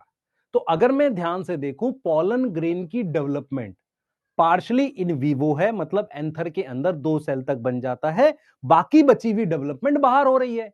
इसका सीधा सीधा मतलब यह है कि हमारे पास जितना खाना चाहिए उतना खाना वेजिटेटिव सेल के पास है, लेकिन शुरुआती डेवलपमेंट के लिए माइक्रोस्पोर से वेजिटेटिव सेल बनाने के लिए जो खाना चाहिए वो टेपेटम ने प्रोवाइड किया था नरिशमेंट की फॉर्म में। इस वजह से हम मानते हैं कि पॉलन ग्रेन इज डिपेंडेंट, क्योंकि आपने अगर प्लांट किंगडम पढ़ा हो, वहां पर पढ़ा था कि मेल और फीमेल गैमेटोफाइट दोनों डिपेंडेंट होते हैं। यस और no? Male and female gametophyte दोनों डिपेंडेंट होते हैं। तो pollen grain is a male gametophyte. Gametophyte इसलिए कह रहे हैं क्योंकि इसके अंदर मेल गैमेट है, ये मेल गैमेट नहीं है। तो आप सोचो कि एक गैमेटोफाइट हवा से उड़ के जा रहा है, गैमेट नहीं जा रहा है, गैमेटोफाइट जा रहा है। जबकि ब्रायोफाइट में क्या होता था, एक सिंगल गैमेट जाता था। आपको समझ में आ रहा है? यहां पर पूरा का पूरा गैमेटोफाइट जाता है। यहां तक क्लियर है कि नहीं है ये बताओ? ब्रायोफाइट में पानी से एंथ्रोजॉइड मूव करता था जो गैमेट है, यहां पर गैमेटोफाइट जाता है जो डिपेंडेंट है। क्या इस गैमेटोफाइट की डिपेंडेंट 100% एंथर के अंदर हो जाती है? नहीं, पार्शली डेवलपमेंट उसकी कहां होती है? एंथर के अंदर, बाकी स्टिग्मा पर होती है। क्लियर है? बनती बहुत सारी पॉलन ट्यूब है, काम एक ही करती है, आगे डेवलप एक ही करती है।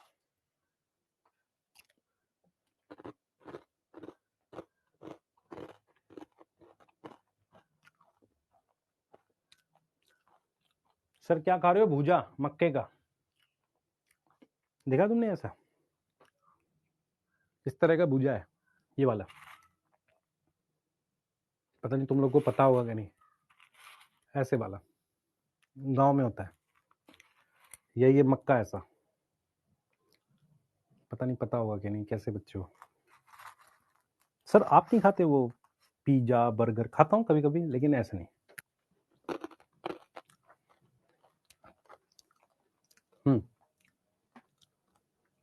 चले आगे। कॉर्नफ्लेक्स तो बेकार होता है यार, ये उससे अच्छा है।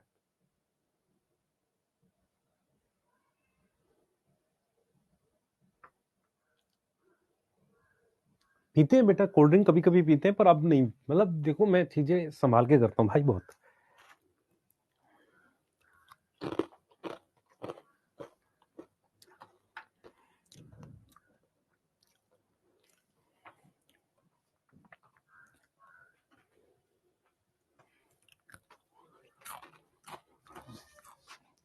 नहीं, मक्का बोला जाता, मकई, जोनरी, जोनरी के भूजाबा, भोजपुरी वाले जानते होंगे।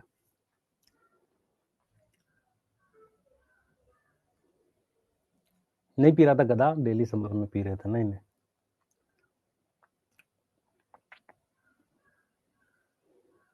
चले आगे बेटा।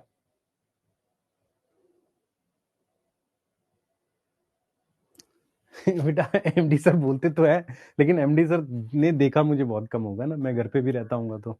हाँ, बना लो।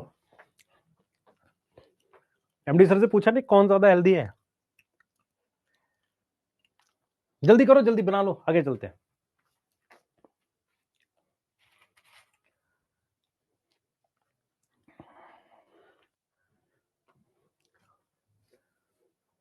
जल्दी करो बेटा, लिख लें।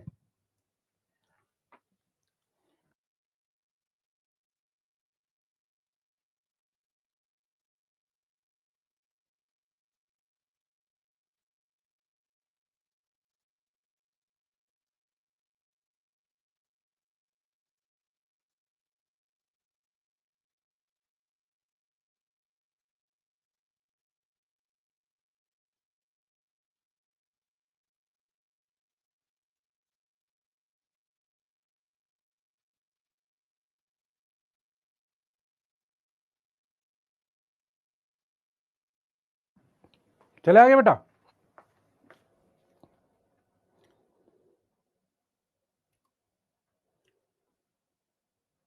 चले,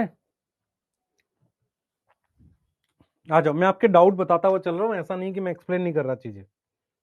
मैं चाहूंगा कि आपको एक्साइन और इंटाइन के बारे में थोड़ा सा आइडिया हो, है ना। एक्साइन क्या होती है, इंटाइन क्या होती है, उसके लिए मैं एक बार पोलन गेन बना देता हूं आपके लिए। ये मेरे पास एक पोलन गेन है जो इसकी इंटाइन है। आपको पता है इसके अंदर मेरे पास ये क्या होगा बेटा, ये प्लाज्मा मेम्ब्रेन होगी, दिख रहा है सबको। और ये मेरे पास एक्साइन है, ये मेरे पास ऐसे एक्साइन है। कहीं कहीं पर एक्साइन नहीं है जहां पर जर्मपोर है। यस, जहां पर जर्मपोर है वहां पर एक्साइन नहीं है। आपको पता है ये एक्साइन है। एक्साइन में डिजाइन होता है काफी कुछ, ऐसा चीज है। ठीक है, मैं आपसे कुछ कुछ चीजें बोलता चलूंगा, ध्यान से सुनना। एक्साइन जो होती है आउटर मोस्ट लेयर है, आउटर मोस्ट लेयर है। किसके बाहर है? Of pollen grain.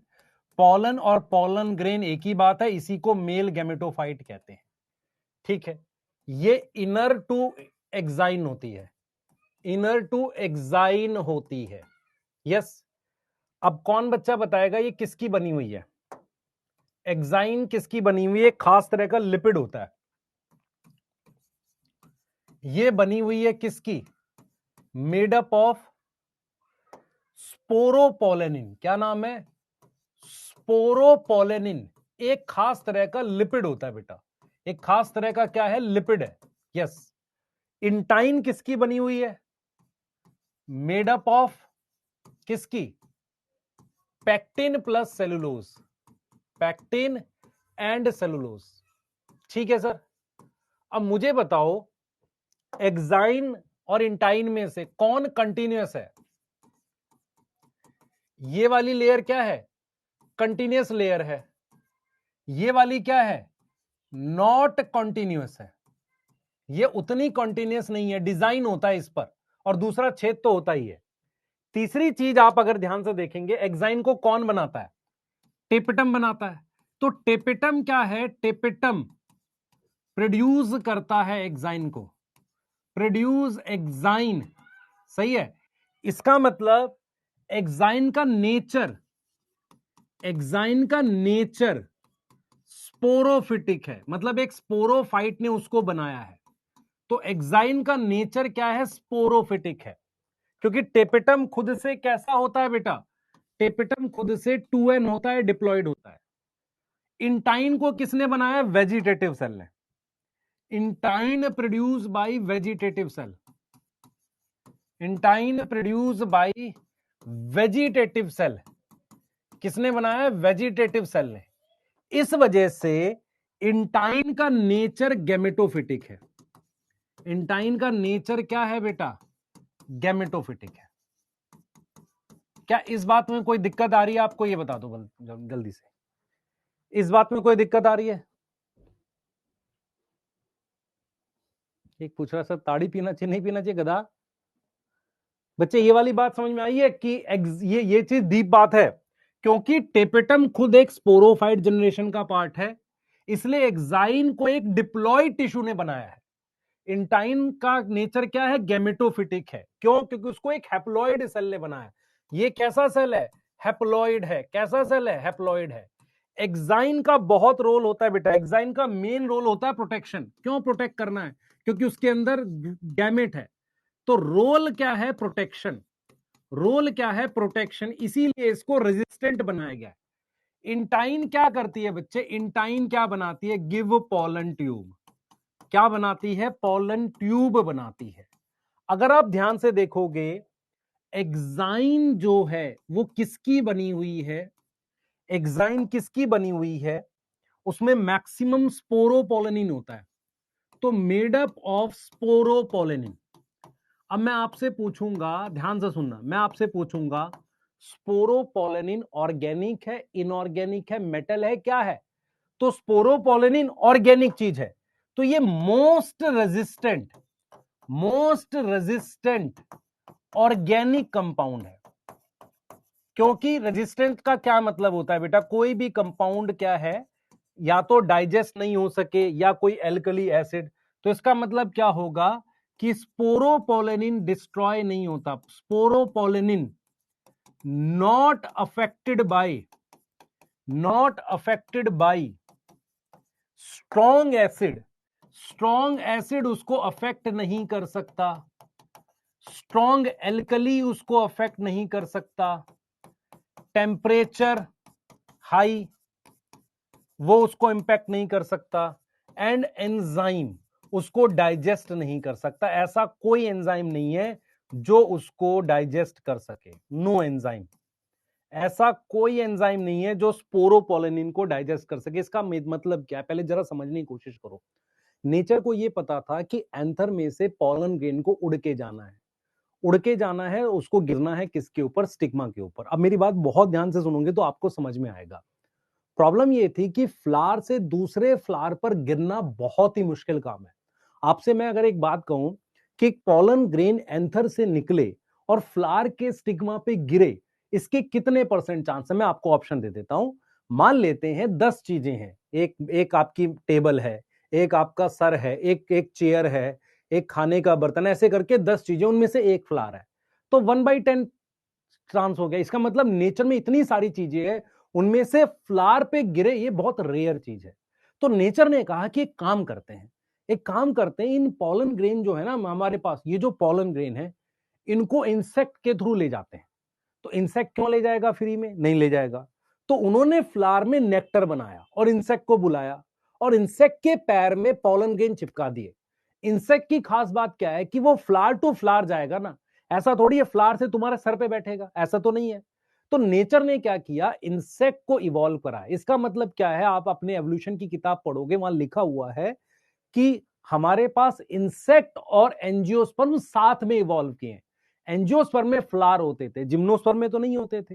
तो इंसेक्ट और एंजियोस्पर्म साथ में इवॉल्व करें। मेरी बात समझ में आ रहा है? इसका मतलब ये हुआ नेचर ने कर लिया कि ठीक है, इंसेक्ट को बोलेंगे तू लेकर जा। अब मैं आपसे एक सवाल पूछता हूं कि मान लो आपको ऑप्शन मिले कि तू एक काम करो, ये बहुत जरूरी चीज है, पैसा लेकर जाओ और वहां दे देना, तुमको लगेगा ना कि यार कुछ यूज कर लेते हैं। ऐसे ही नेचर ने देखा कि कहीं इंसेक्ट खा ना ले इसे, तो इसके लिए उन्होंने क्या किया? उसको रेजिस्टेंट बना दिया। कैसे बना दिया? उसको रेजिस्टेंट बना दिया, उस पे ना एसिड का फर्क पड़ेगा, ना एल्कली का पड़ेगा, ना, आपको समझ में आ रहा है, ना एसिड का, ना एल्कली का, ना एंजाइम का, ना टेम्परेचर का। उसको ऐसा रेजिस्टेंट बना दिया, क्या डाल के? एग्जाइन डाल के। उसकी वजह से अगर वो कहीं और भी गिरेंगे तो कुछ टाइम तक सरवाइव कर जाएंगे पॉलन ग्रेन। पॉलन ग्रेन एक इतना इंपॉर्टेंट स्ट्रक्चर है, उसके अंदर अगली पीढ़ी के लिए गैमेट प्रेजेंट है। तो हमने नंबर तो बना दिए, खूब पॉलन बनाते हैं, नंबर बना दिए, पर उसको प्रोटेक्ट भी तो करना पड़ेगा। उसका जो कैरियर है इंसेक्ट, उससे भी उसको बचाना, नहीं तो वो खाने लग जाएगा ना, उसको लगेगा वाह पॉलन खाने को मिल गए।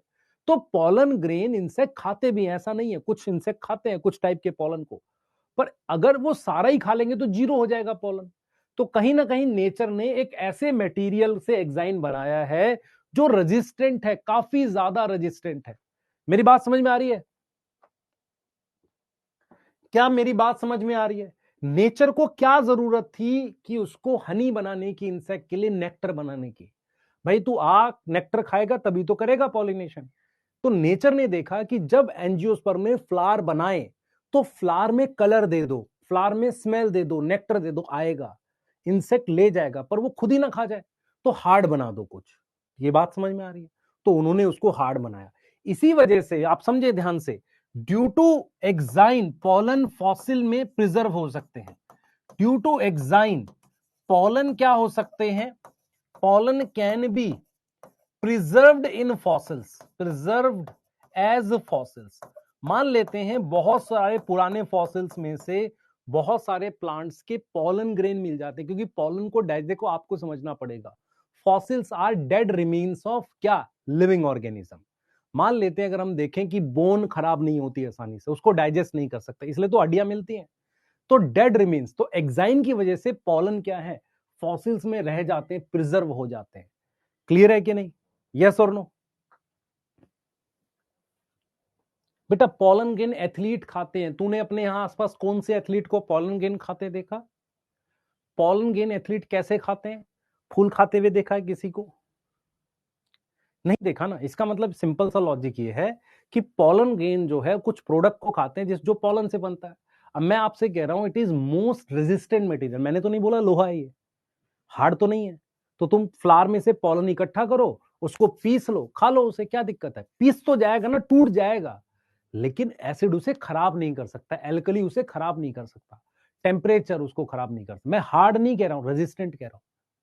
समझ आ रहा है? तोड़ सकते हैं उसको यार। तो बहुत सारे आप पॉलन इकट्ठा कैसे करेंगे? एक तरीका और हो सकता है, हनी में पॉलन होता है। जैसे मान लो आपको पता करना है ना असली हनी, तो कोई भी असली हनी बिना पॉलन के नहीं बन सकता। क्यों नहीं बन सकता? क्योंकि हनी किसने इकट्ठा किया? हनी बी ने। तो हनी भी पॉलन भी तो साथ में लाई होगी। अच्छा हनी वो होता है जिसमें 50% से ज्यादा पॉलन अलग अलग फ्लावर के हो, है ना। बहुत सी ऐसी कंपनियां कहते हैं हमारा ओरिजिनल हनी है, तो उसमें शुगर होता है क्योंकि उसमें पॉलन नहीं होगा। अब समझ में आया? भाई मैं कह रहा हूं तूने एग्जाइन तोड़ दी, डिस्ट्रॉय कर दी, इसको तोड़ दे, उसमें से तो अंदर मान ले अगर ये गोल स्ट्रक्चर है, यहाँ एंजाइम काम नहीं कर रहा है, टूट गया, तो अब तो काम कर लेगा एंजाइम अंदर।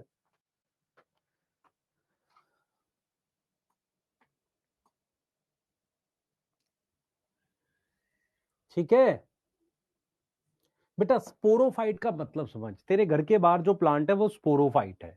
टेपेटम एक डिप्लॉयड टिश्यू है। अगर आप ध्यान से देखेंगे पॉलन ग्रेन के बाहर जो एक्साइन है, ये एक्साइन है, इसको किसने बनाया है? इसको बनाया है टेपेटम ने। इसको किसने बनाया है? टेपेटम ने बनाया है। टेपेटम खुद डिप्लॉयड है, एक्साइन तो केमिकल है ना, तो एक डिप्लॉयड लेयर ने एक्साइन को बनाया, तो इसका नेचर स्पोरोफाइट हो गया। इंटाइन को बनाया वेजिटेटिव सेल ने, तो वेजिटेटिव सेल खुद डिप्लॉयड है, तो इसका नेचर क्या हो गया? गैमेटोफाइट नेचर हो गया।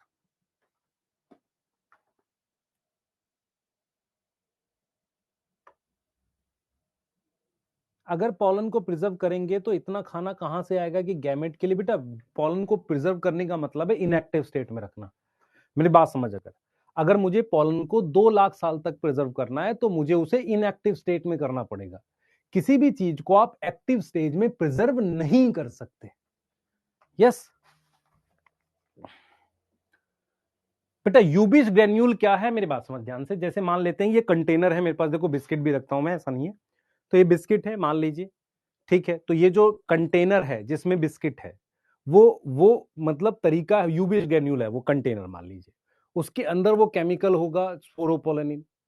तो यूबीज ग्रेन्यूल एक ग्रेन्यूल है जिसमें वो स्पोरोपोलेनिन है, उसको जाकर एक्साइन पे लगाते हैं। तो एक तरीके से एक जैसी बात हुई। एक्साइन 2n बेटा, एक्चुअल में सेल होता तो मैं 2n लिख देता। मेरी बात सुनो, मैं एक्साइन की अगर तुमसे कोई प्लॉइडी पूछ ही ले, मान लो कोई शैतान टाइप का एग्जामिनर आ जाए, पूछ ले एक्साइन हैप्लॉइड होगा, डिप्लॉइड बोल दो। पर एक्साइन लेयर है, केमिकल है, इसका नेचर स्पोरोफिटिक है। नेचर क्यों? क्योंकि डिप्लॉइड टिश्यू ने बनाया। यस यहां तक क्लियर है बेटा? बेटा एंजाइम को नो एंजाइम, अच्छा मैं यहां लिख रहा हूं no enzyme can digest sporopollen, पूरा लिख देते हैं, no enzyme can digest sporopollenin.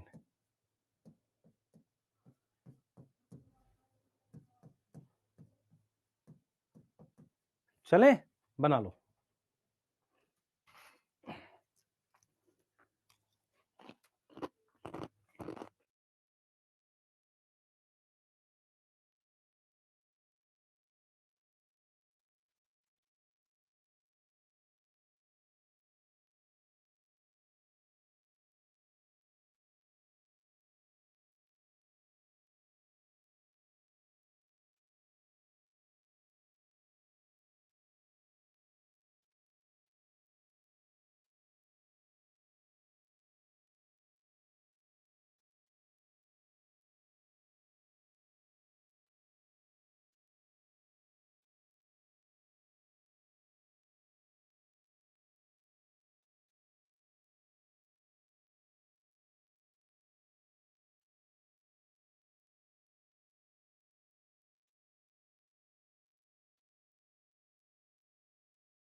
लिख लिया बेटा?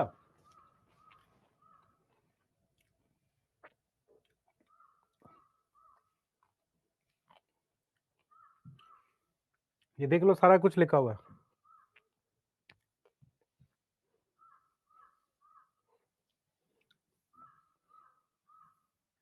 दिख रहा है? Float in cytoplasm. अब इंटाइन थिन और कंटिन्यूस लेयर है, किसकी बनी है? सेलुलोज और पैक्टिन की। पॉलन ग्रेन में साइटो पहले प्लाज्मा मेम्ब्रेन होती है, उसके बाहर होती है इंटाइन। यस, ये 60% वाला मिल गया हमें। ये कई बार आया भी है बेटा 60% वाला। आप देखो आपको सारा कुछ मिल जाएगा। हार्ड लेयर को क्या बोल रहे हैं? एक्साइन। किसकी बनी है? स्पोरोपोलिन की। विद स्टैंड का मतलब झेल जाना, high temperature, strong acid, alkali, कोई एंजाइम इसको डाइजेस्ट नहीं कर सकता। प्रोमिनेंट, प्रोमिनेंट मतलब एक बड़ा छेद होता है जहां पर एक्साइन एब्सेंट होती है, उसे जर्म पोर कहते हैं। एक्साइन लिख लो या स्पोरोपोलिन लिख लो। Pollen grain are well preserved. भाई हम नहीं कर रहे हैं, फॉसिल में रह जाता है ना। एक्साइन एग्जिबिटिंग फैसिनेटिंग अरे, अरे का मतलब होता है पैटर्न, पैटर्न अलग अलग पैटर्न, मतलब एक्साइन जो है अलग अलग पैटर्न की होती है, कभी ऐसी हो गई, कुछ ऐसे हो गई, ऐसे इस तरीके से, मतलब अलग अलग पैटर्न और डिजाइन की होती है एक्साइन, क्योंकि उसको कौन बना रहा है? एक तरीके से वो बना रहा है। यस, चलें आगे बेटा। देखो ये अलग अलग आपको दिखे हुए पोलन ग्रेन, ये वाला देखो, ये वाला देखो, ऐसे शेप के हैं पोलन ग्रेन, ऐसे शेप के हैं, इस तरह के। पोलन ग्रेन को मेल गैमेटोफाइट कहेंगे। यस,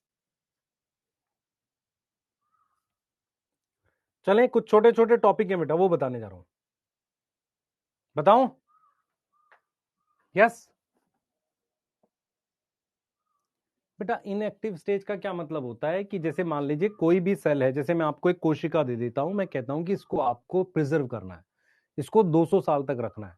आप किसी सेल को 200 साल तक जिंदा करके प्रिजर्व नहीं कर सकते, आपको क्या करना पड़े? उसे मारना भी नहीं है, प्रिजर्व करना है। तो आप क्या करो, कुछ ऐसा कर दो जिससे उसके अंदर मेटाबॉलिज्म स्लो हो जाए, जैसे कि आपने उसको एक टेम्परेचर पे रख दिया -196 पे। तो यदि किसी चीज को लंबे समय तक प्रिजर्व करना है तो आपको ऐसी कंडीशन में रखना पड़ेगा जहां पर उसमें मेटाबॉलिज्म स्लो हो जाए। फॉसिल्स क्या होते हैं बेटा? फॉसिल्स मान लो कहां मिलेंगे मुझे? ठंडी जगह मिल जाएंगे, या पत्थरों के बीच में कहीं ऐसी जगह पॉलन ग्रेन पड़ा हुआ है, वो फॉसिल में मिल जाता है मुझे। तो क्योंकि पॉलन ग्रेन के बाहर तो हार्ड लेयर है, यस और नो, क्लियर है? तो मैं प्रिजर्व नहीं कर रहा हूं, वो तो नेचर कर रही है। ठीक है, चले आगे।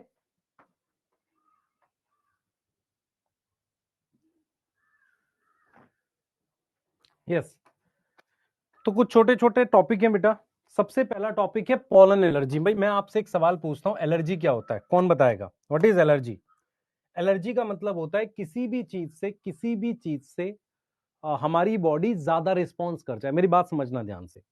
बॉडी के बाहर कोई भी ऐसी चीज जो बॉडी के अंदर आए और बॉडी का हाइपर सेंसिटिव रिस्पॉन्स हो जाए।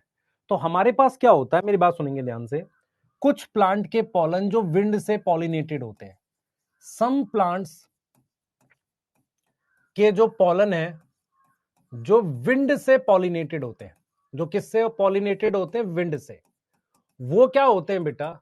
वो इनहेल हो सकते हैं, कैन गेट इनहेल। आजकल बहुत चल रहा है PM2 पॉइंट, ये सारा तो उनका साइज ही माइक्रोमीटर में होता है। Get inhale and cause several severe respiratory problems मतलब कई तरह की रेस्पिरेटरी प्रॉब्लम्स कर सकते हैं। जैसे ब्रोंकाई का इन्फेक्शन, तो उसको हम कहते हैं अस्थमा कर सकते हैं। यस, डीप जाएंगे। और क्या कर सकते हैं? ब्रोंकाइटिस कर सकते हैं। मेरी बात ध्यान से सुनेंगे सारे बच्चे। आप मुझे बताओ, ये पॉलन ग्रेन इतना बड़ा है और ये छोटा है, कौन सा वाला हमारी सांस में ज्यादा डीप जाएगा? जितना छोटा। हवा से उड़ने वाले पॉलन, अब ऐसा तो नहीं कि इंसेक्ट से पॉलिनेटेड वाला पॉलन तुम्हारी नाक में, इंसेक्ट नाक में थोड़ी घुस जाएगा। इसका मतलब बहुत सारे पॉलन ऐसे हवा में है। कई बार क्या होता है कि बहुत से ऐसे पॉलन होते हैं जब हमारी सांस के साथ अंदर जाते हैं तो ब्रोंकाई जो है और एल्विलाई वहां पर कुछ ना कुछ प्रॉब्लम क्रिएट करते हैं, कुछ एलर्जिक रिस्पॉन्स क्रिएट करते हैं। उसको हम पॉलन एलर्जी कहते हैं। मेरी बात समझ में आ रही है? तो इसका मतलब normally pollen allergy wind pollinated वालों से होती होगी। वो साइज में छोटे होते होंगे और उस पर्टिकुलर टाइम पर बहुत ज्यादा हवा में होते होंगे। जैसे कुछ जिम्नोस्पर्म ऐसे हैं पहाड़ों में, वो क्या है अचानक से बहुत ज्यादा रिलीज हो जाते हैं, वहां भी प्रॉब्लम होती है। तो यहां पर वो अस्थमा ब्रोंकाइटिस कर रहा है। इसका एग्जाम्पल है, हमारे पास एक प्लांट है जिसका नाम है, ये एक प्लांट है जिसका नाम पार्थीनियम है। पार्थीनियम जो है उसका कॉमन नेम है कैरेट ग्रास। अब ये कैरेट ग्रास कैसे आया था इंडिया में?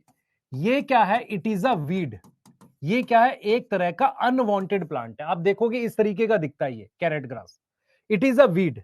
ये कैसे आया था? Come along with imported wheat. Imported wheat as contaminant क्या होता है बेटा? हमने यूएसए से गेहूं मंगाया था, तो उसके साथ इसके बीज गलती से एज अ कंटेमिनेशन आ गए थे। अब ये सारी जगह फैल गए, सब जगह फैल गया। और इसके जो वो है ना, क्या नाम है, पॉलन ग्रेन, वो सांस के साथ प्रॉब्लम करते हैं। तो ये विंड पॉलिनेटेड होता है ये वीड के पॉलन, और ये सांस के साथ अंदर जाते हैं। ऐसे और भी होते हैं, चिनोपोडियम, और भी तुम्हारी एनसीईआरटी देती है कैरेट ग्रास को। एक्चुअल में क्या होता था, जब हम आजाद हुए थे, देश हमारा आजाद हुआ था, तो हमें गेहूं बाहर से इंपोर्ट करना पड़ता था। तो हम बहुत सारा गेहूं यूएसए से भी मंगाते थे। उसके साथ इसके बीज आ गए, किसके? कैरेट ग्रास के। सर चेक नहीं करते? कैसे चेक करेंगे बता मुझे जरा, कितनी पॉसिबिलिटी आप चेक कर पाएंगे? इंसान तो हम चेक नहीं कर पाते हैं, तो वो कैसे चेक कर पाएंगे? ठीक है, तो वो आ गया, अब वो फैल गया सब जगह। अब प्रॉब्लम ये है कि भाई उसको कंट्रोल करना बहुत मुश्किल है, फील्ड में फैला हुआ है। आपको आसानी से इस तरीके का एक पौधा दिख जाएगा जिसकी लीफ ऐसे गाजर जैसी कुछ कटी कटी सी लीफ होती है ऐसी, और उसमें व्हाइट कलर के ऐसे फ्लावर्स होते हैं ऊपर ऐसे, इस तरीके से। उसको कहते हैं कैरेट ग्रास। यस, पार्थीनियम कहते हैं। और ये क्या है बेटा? ये क्या करता है? ब्रोंकाइटिस और अस्थमा इस तरह की प्रॉब्लम करता है। तो देखो क्या लिख रहा है, सिवियर एलर्जीज। अच्छा, एक चीज और आपको समझना पड़ेगा, प्रॉब्लम ज्यादा, मान लो मेरे पास ये ह्यूमन है, मेरे पास ऐसे, प्रॉब्लम यहां की नहीं है ज्यादा कि ऊपर वाले ट्रैक्ट में। अगर डीप जाएगा तो ज्यादा प्रॉब्लम करता है। जैसे अभी मैं आपसे पूछूं, PM2.5 और PM10 में से नुकसान किससे ज्यादा होगा? PM2.5 से, क्योंकि वो छोटा है। जितना छोटा होगा वो एल्वेलाई में डीप जाएगा। मेरी बात समझ में आ रही है? मेरी बात समझ में आ रही है? यस,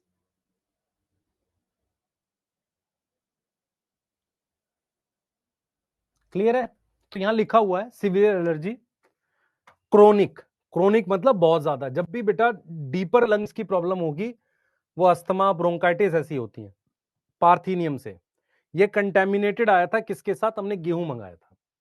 और ये यूबिक्यूटस है। यूबिक्यूटस मतलब, नाउ यूबिक्यूटस, यूबिक्यूटस मतलब, यूबिक्यूटस है, इसका क्या मतलब होता है? फैल गया सब जगह, स्प्रेड एवरीवेयर, सब जगह मिल रहा है। जैसे सबसे ज्यादा इंडिया में क्या मिलते हैं? यूबिक्यूटस, गधे, है ना, हर जगह है, हर मोड़ पे समझदार गधे। कुछ बोलो कुछ समझेंगे नहीं। चलो नोट करो इसको फटाफट से, आगे चलते हैं। अच्छा, अब डीपीपी 1 सॉल्व कर सकते हैं? यस। कॉस्मोपॉलिटन बोल सकते हो? यस। चलो बनाओ जल्दी से, आगे चलते हैं। पॉलन एलर्जी के बाद नेक्स्ट बात करते हैं, एज अ फूड सप्लीमेंट बात कर लेते हैं। एक्स्ट्रा टॉपिक छोटे 4 एक्स्ट्रा टॉपिक हैं। एक पॉलन एलर्जी लिख लो, फिर हम बता रहे हैं आपको फूड सप्लीमेंट की तरह यूज कर सकते हैं। यस।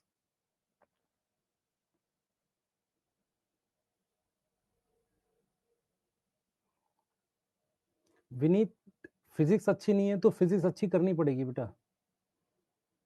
यस। वीड का मतलब होता है अनवांटेड प्लांट, जो प्लांट आपको नहीं चाहिए। गेहूं के खेत में कुछ ऐसे प्लांट होंगे जो आपको नहीं चाहिए, हाँ सर होंगे, उन्हें वीड कह रहे हैं।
हो गया बेटा?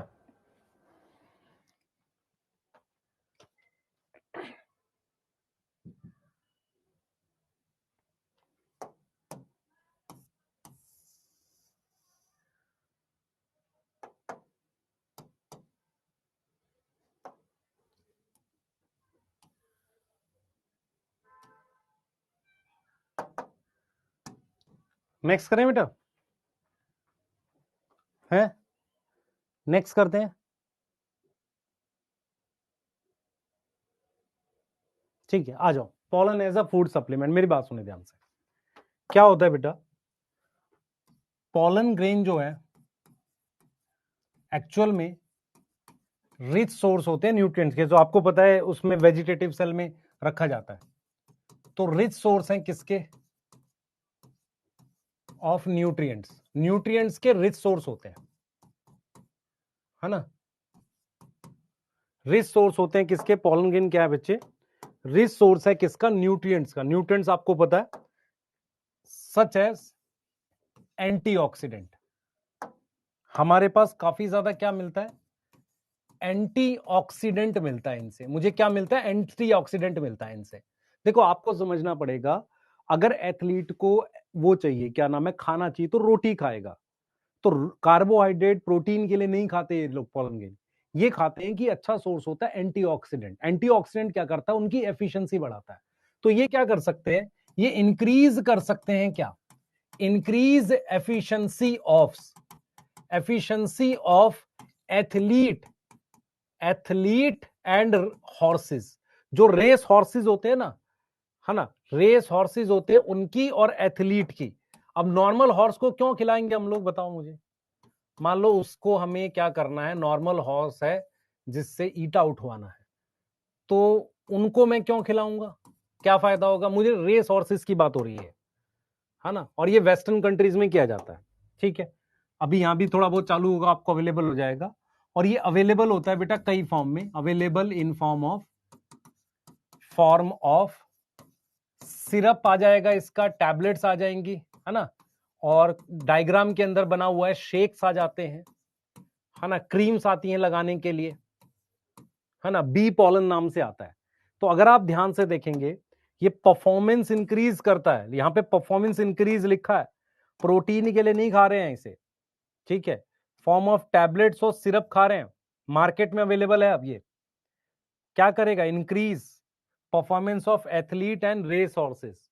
क्लियर है, रेस हॉर्सेस के लिए यूज कर रहे हैं, नॉर्मल हॉर्सेस के लिए हमें जरूरत नहीं है, ठीक है। उसके अलावा ये देखो, हम बात करते हैं वायबिलिटी ऑफ पॉलन की, लिख लो बेटा, उसके बाद वायबिलिटी बता रहा हूं, उसके बाद मैं आपको वायबिलिटी बता रहा हूं, लिख लो इसको, वायबिलिटी बता रहा हूं कैसे टैबलेट बनाते होंगे, क्रश करके। यस,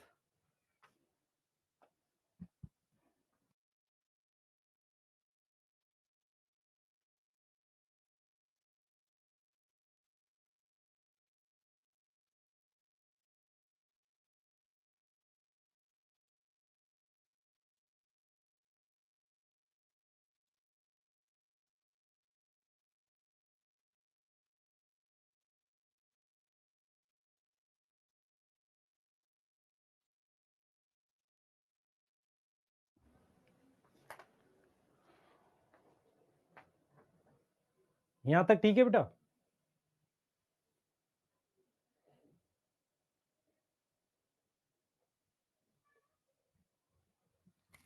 यहां तक ठीक है। नहीं, इंग्लैंड में नहीं खाया जाता, अब इंडिया में भी खाया जाता है, इंडिया में भी बेवकूफों की संख्या बढ़ती जा रही है, तो कोई ऐसी दिक्कत नहीं। मेरे हिसाब से देखो बेटा, क्या होता है, जो चीज नेचुरल नहीं है वो ज्यादा बेनिफिट करेगी नहीं, इसके अलावा बहुत सी हर्ब्स हैं जो बेनिफिट कर सकते हैं, ऐसा नहीं है, ठीक है। चलो आओ, तो वायबिलिटी ऑफ पॉलन की हम लोग बात कर लेते हैं, खाते हैं लोग, खाने तो कोई बात नहीं। वायबिलिटी ऑफ पॉलन का क्या मतलब होता है, मेरी बात सुनो ध्यान से। ये हमारे पास एंथर है, पॉलन गेन यहां से निकला, 10 दिन हो गए खराब नहीं हुआ, 20 दिन हो गए खराब नहीं हुआ, खराब होने का मतलब पॉलन ट्यूब बना सकता है कि नहीं। तो वायबिलिटी का मतलब होता है कि मैक्सिमम टाइम मैक्सिमम टाइम है up to which pollen grain can germinate and form pollen tube after pollination। Maximum time कब तक, वो मान लो 20 दिन बाद तक बना पाएगा कि नहीं बना पाएगा, ठीक है, आफ्टर पॉलिनेशन, आफ्टर पॉलिनेशन। अब हमारे पास क्या होता है, कुछ प्लांट के पॉलन 2-2 महीने तक पड़े रहते हैं, वो पॉलन ट्यूब बना लेते हैं। क्या होता है कि कई बार वो इधर गिर गए, वहां से उठ के कहीं और चले गए, पॉलन ट्यूब बना सकते हैं। तो उसके एग्जाम्पल क्या है, हमारे पास कुछ प्लांट्स ऐसे हैं, जैसे मेरे पास पैडी हो गया, पैडी को बोलते हैं धान को, वीट हो गया, इनकी क्या है, शॉर्ट वाइबिलिटी होती है, मतलब इनके पॉलन जल्दी ज्यादा दिन तक, ज्यादा टाइम तक सरवाइव नहीं करते। कितनी होती है, हाफ एन आवर, कितनी होती है, हाफ एन आवर होती है, यस और नो। और मेरे पास ध्यान से सुनेंगे, मेरे पास ये हमारे पास पैडी और वीट है, आप समझे ध्यान से, यहां पर हमारे पास क्या है, शॉर्ट वाइबिलिटी है, क्लियर है, जो हाफ एन आवर है, सही है, हाफ एन आवर है, क्लियर है, हाफ एन आवर है। उसके बाद हमारे पास क्या है, ध्यान सुनेंगे, उसके बाद पैडी और वीट हो गया जिसमें शॉर्ट वाइबिलिटी है हाफ एन आवर की। उसके बाद मेरे पास आ गया रोजेसियाई, सोलेनेसी और एक लेग्यूमिनोसासी। इनके पॉलन मंथ्स तक सरवाइव करते हैं। इसका क्या मतलब हुआ, अगर पॉलन निकल गया वहां से, एंथर से, तो कई कई मंथ्स तक पॉलन ट्यूब बना सकता है। इसे कहते हैं वायबिलिटी। वायबिलिटी का मतलब है एक बार एंथर से निकल गया, कितने टाइम तक, मान लो उसको कंडीशन मिल गई आज ही पॉलन ट्यूब बना देगा, 20 दिन बाद भी बना देगा, लेकिन 1 महीने के बाद उसको कंडीशन मिलेगी तो भी नहीं बनाएगा, इसका मतलब वायबिलिटी 1 महीने का हो गया, ये मैक्सिमम टाइम है। मेरी बात समझ में आ रही है मैं क्या बोल रहा हूं, एक बार एंथर से निकल गया, मैक्सिमम टाइम कब तक वो पॉलन ट्यूब बना सकता है, जब कंडीशन दे, उसे वायबिलिटी कहते हैं।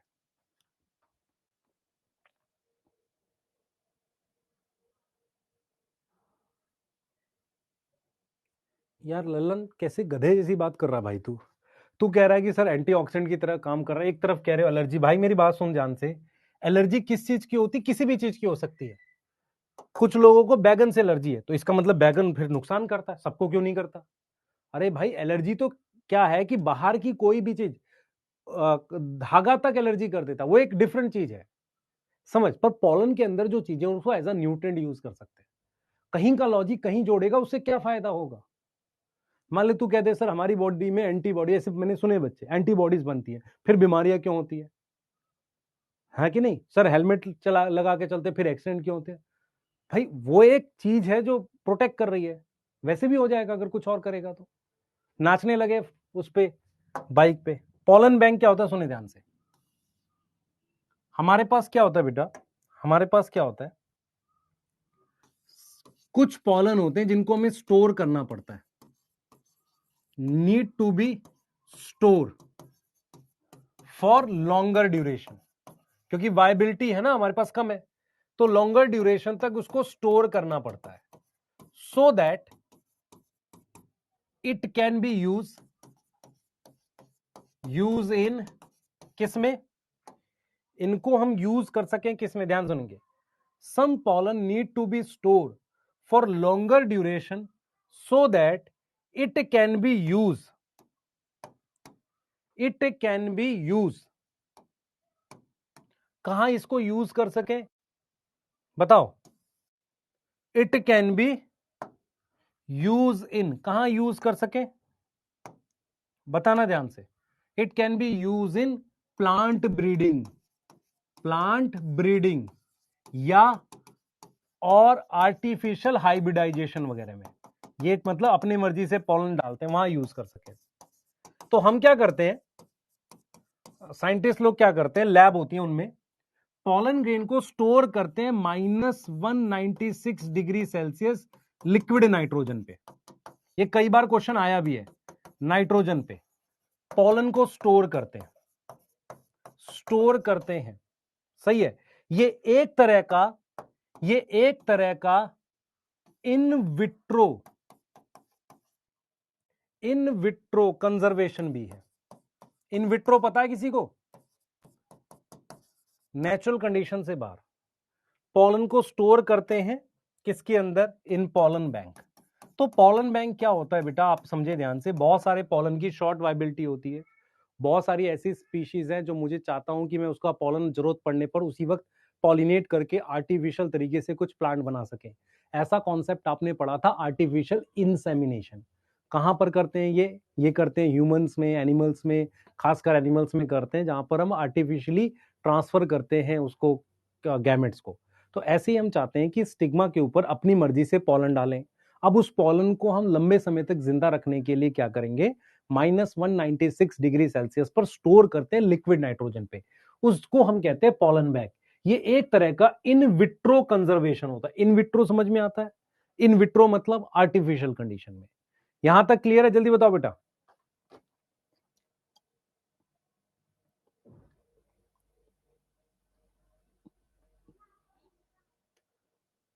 सृष्टि जितेंद्र कदम, बच्चे समझ आ रहा है, याद कैसे रखें बेटा, वो तो तेरी प्रॉब्लम है ना।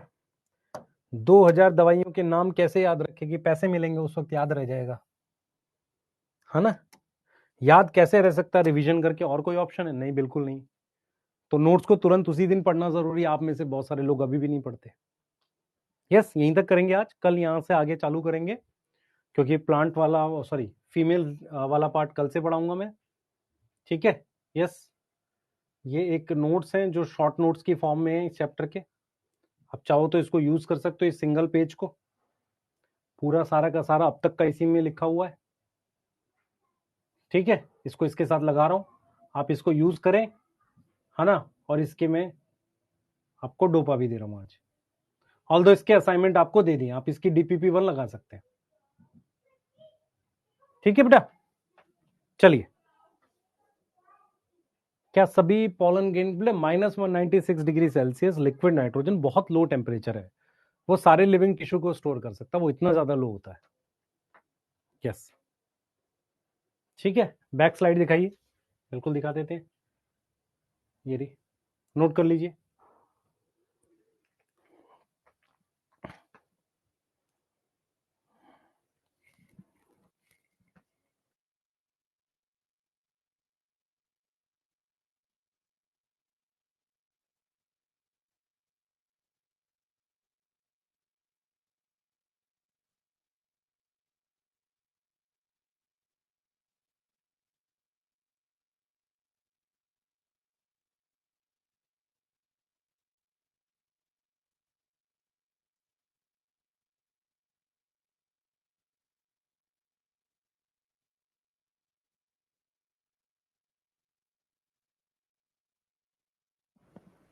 चले बेटा, बाय।